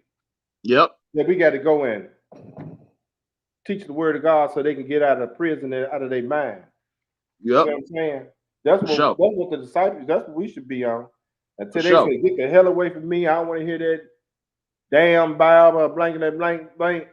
That's damnation, but you close the book and keep it moving. Yeah, for sure. For sure. Did you do that verse 12 or did you get it? Verse 84 and verse 12. And the Lord of hosts, blessed is the man that trusteth in thee. See that? So blessed. There it is. Blessed is the man that trusteth in thee, man. Trust in the Most High. Look, I trust in the Most. He made this body. There you go. He the one who put pestilence on this earth, and he can take it away whenever he wants. Whenever he wants. Besides walked around healing people from all sickness, disease, and stuff, he can heal us too. There you go. Yeah, he might so-called give you COVID, according to these folks. Uh-huh. But that you know, he might test your face in that. Who knows? You know, you might have been walking around running off at the mouth. I'll get COVID, you know, doing all okay. Hit him right quick. Because you know, Satan showed, you know, he talked, let me get at him. Yeah, we know. Cold or something. And we'll see what his faith is. See, yep. Yeah, what that's how it works. Last one. Last one. Now listen, listen to this, folks. You know, regardless of what's about to hit the fan, no matter how bleak it look, no matter how much destruction come on this earth, no matter how much Satan is testing you or tormenting you, always remember this. Go ahead. The Most High is my rock and my fortress, my deliverer, my Elohim, my strength, in whom I will trust, my buckler, and the horn of my salvation, and my high tower. See that? That's the lesson, people. The son of perdition. He is going to come to this world. He's going to cause destruction. He is going to make war with the saints. He is going to prevail against the saints. That's right. I advise you to get even closer to the Most High God right now in this hour. So when that hour comes, you won't be fumbling around trying to get ready. Ain't that the parable about the 10 virgins? Don't be trying to go look for oil when he hit the scene. Let's get the oil in our lamps right now. That's right. Keep it up there right now. Because we ain't going to have time to go get the oil. These Bibles ain't going to even be legal no more. See? That's right. Again, all praise to the Most High God, man. Abraham, Isaac, and Jacob. Thanks for the people on the chat. Shout out to the folks on the chat still with us. That's right. Hope y'all got edified, man. Man, it's a good lesson, man. All praises. Y'all, we got a few announcements tonight. We will be back at the Home 2 Suites tomorrow at 1 p.m. Class will start 1 p.m. sharp. You hear me? So if anyone in the Memphis, South Haven area, Olive Branch area would like to join us, we will be at the Home 2 Suites. You see the address right there at the bottom of the screen. Also, if you have any questions or questions, email us at the Royal Melchizedek Memphis at gmail.com. You can see it scrolling at the bottom of the page, and also visit our website at orderofmelchizedekmemphis.org. If anyone planning on fellowshipping with us for the Feast of Tabernacle, please email us at that email at the bottom of the screen. Let us know if you would like to come and fellowship with us. We will be putting out the time and location, if possible, if it's the Most High will, next Friday night. I'm gonna get with Elder Terrence, and we just got to make sure that we got the right amount of people who's coming. We don't want to have a small facility or too big of a facility. You know, we don't have that many people show up. I know some people who go camping, uh, and we're gonna explain. We'll do a lesson on that in the upcoming weeks on that because I know a lot of people like to go and get tents and go camping for 8 days or whatever. Um, but if you go into the scriptures, it says otherwise you could do either or. So if you plan on attending, please email us at the order Memphis at gmail.com. I'd like to thank those who donate to the class.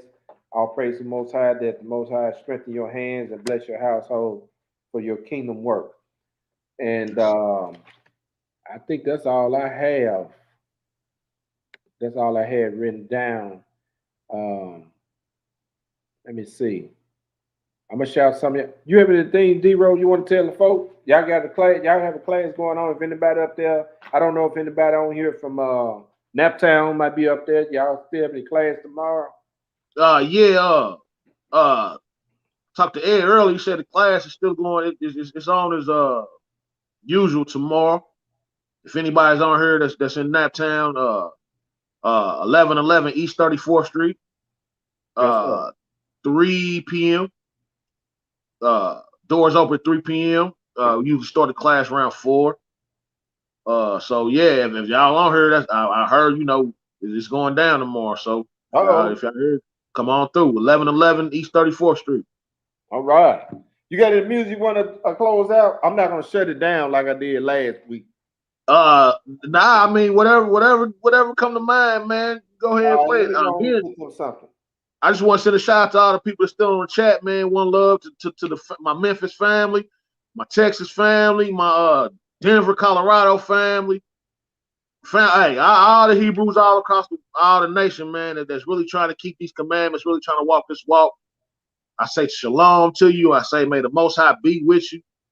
Thank brother Amnon and the rest of the elders for allowing us to come on here and put in this work and just stay prayed up, folks, because I know, man, we good now, but I'm telling you, man, it's about to get ugly. Yeah. It's about to get ugly, man, and just stay prayed up. And don't just trust in him. Trust in the Most High, man.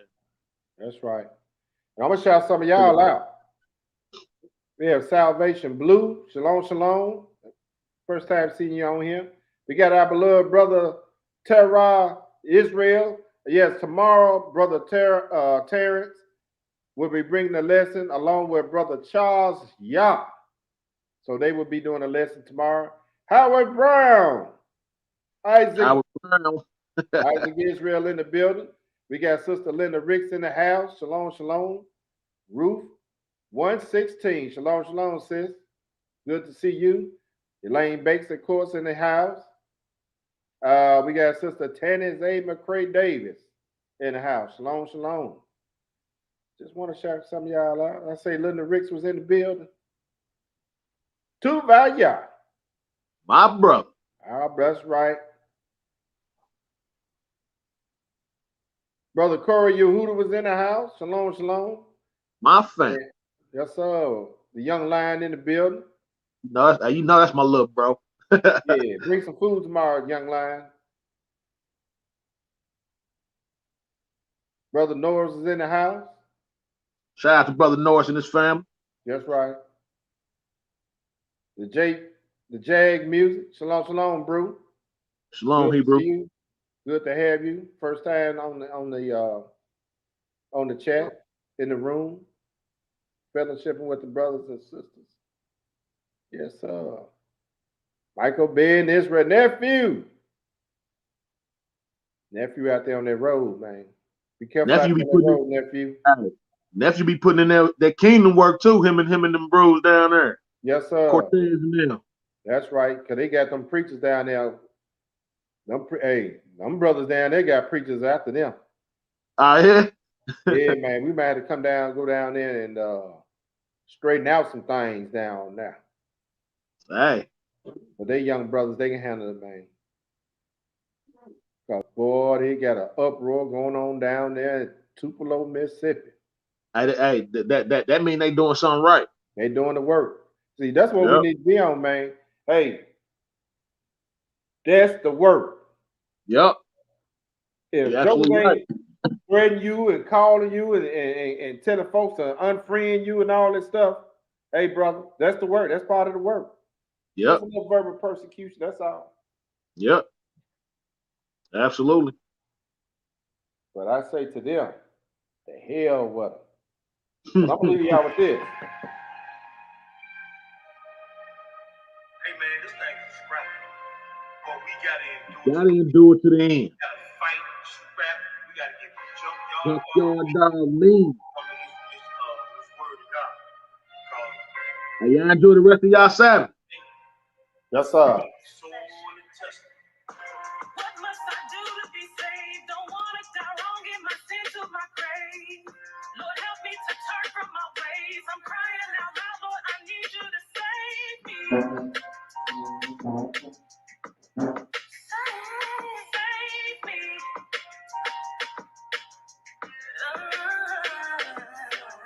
Pray for forgiveness because my flesh weak. Pray without ceasing to the death of me. Fasting once a week, trying to cure that old man in me. Got my nose in the scriptures, sniffing out the recipe. Gotta show myself approved. That's what Paul said. So I'm studying the prophets, and this is what I read. By mercy and by truth, iniquity is purged. So I go to the New Testament and get to know the word. I'm talking of Messiah, so call him Jesus Christ, a higher or Yeshua. It's whatever you like. Just know he is your God. In other words, the king, ruler over Israel and every single thing that you can see and touch, and everything you can't. Creator of the universe, take it to the bank, and you should bend the knee, because he's worthy of our praise. Put nothing before him, and maybe you'll be saved. So Lord, I ask you, what must I do to be saved? Don't want to die wrong in my sin to my grave. Lord, help me to turn from my ways. I'm crying out loud, Lord, I need you to save me. Oh, save me, save me.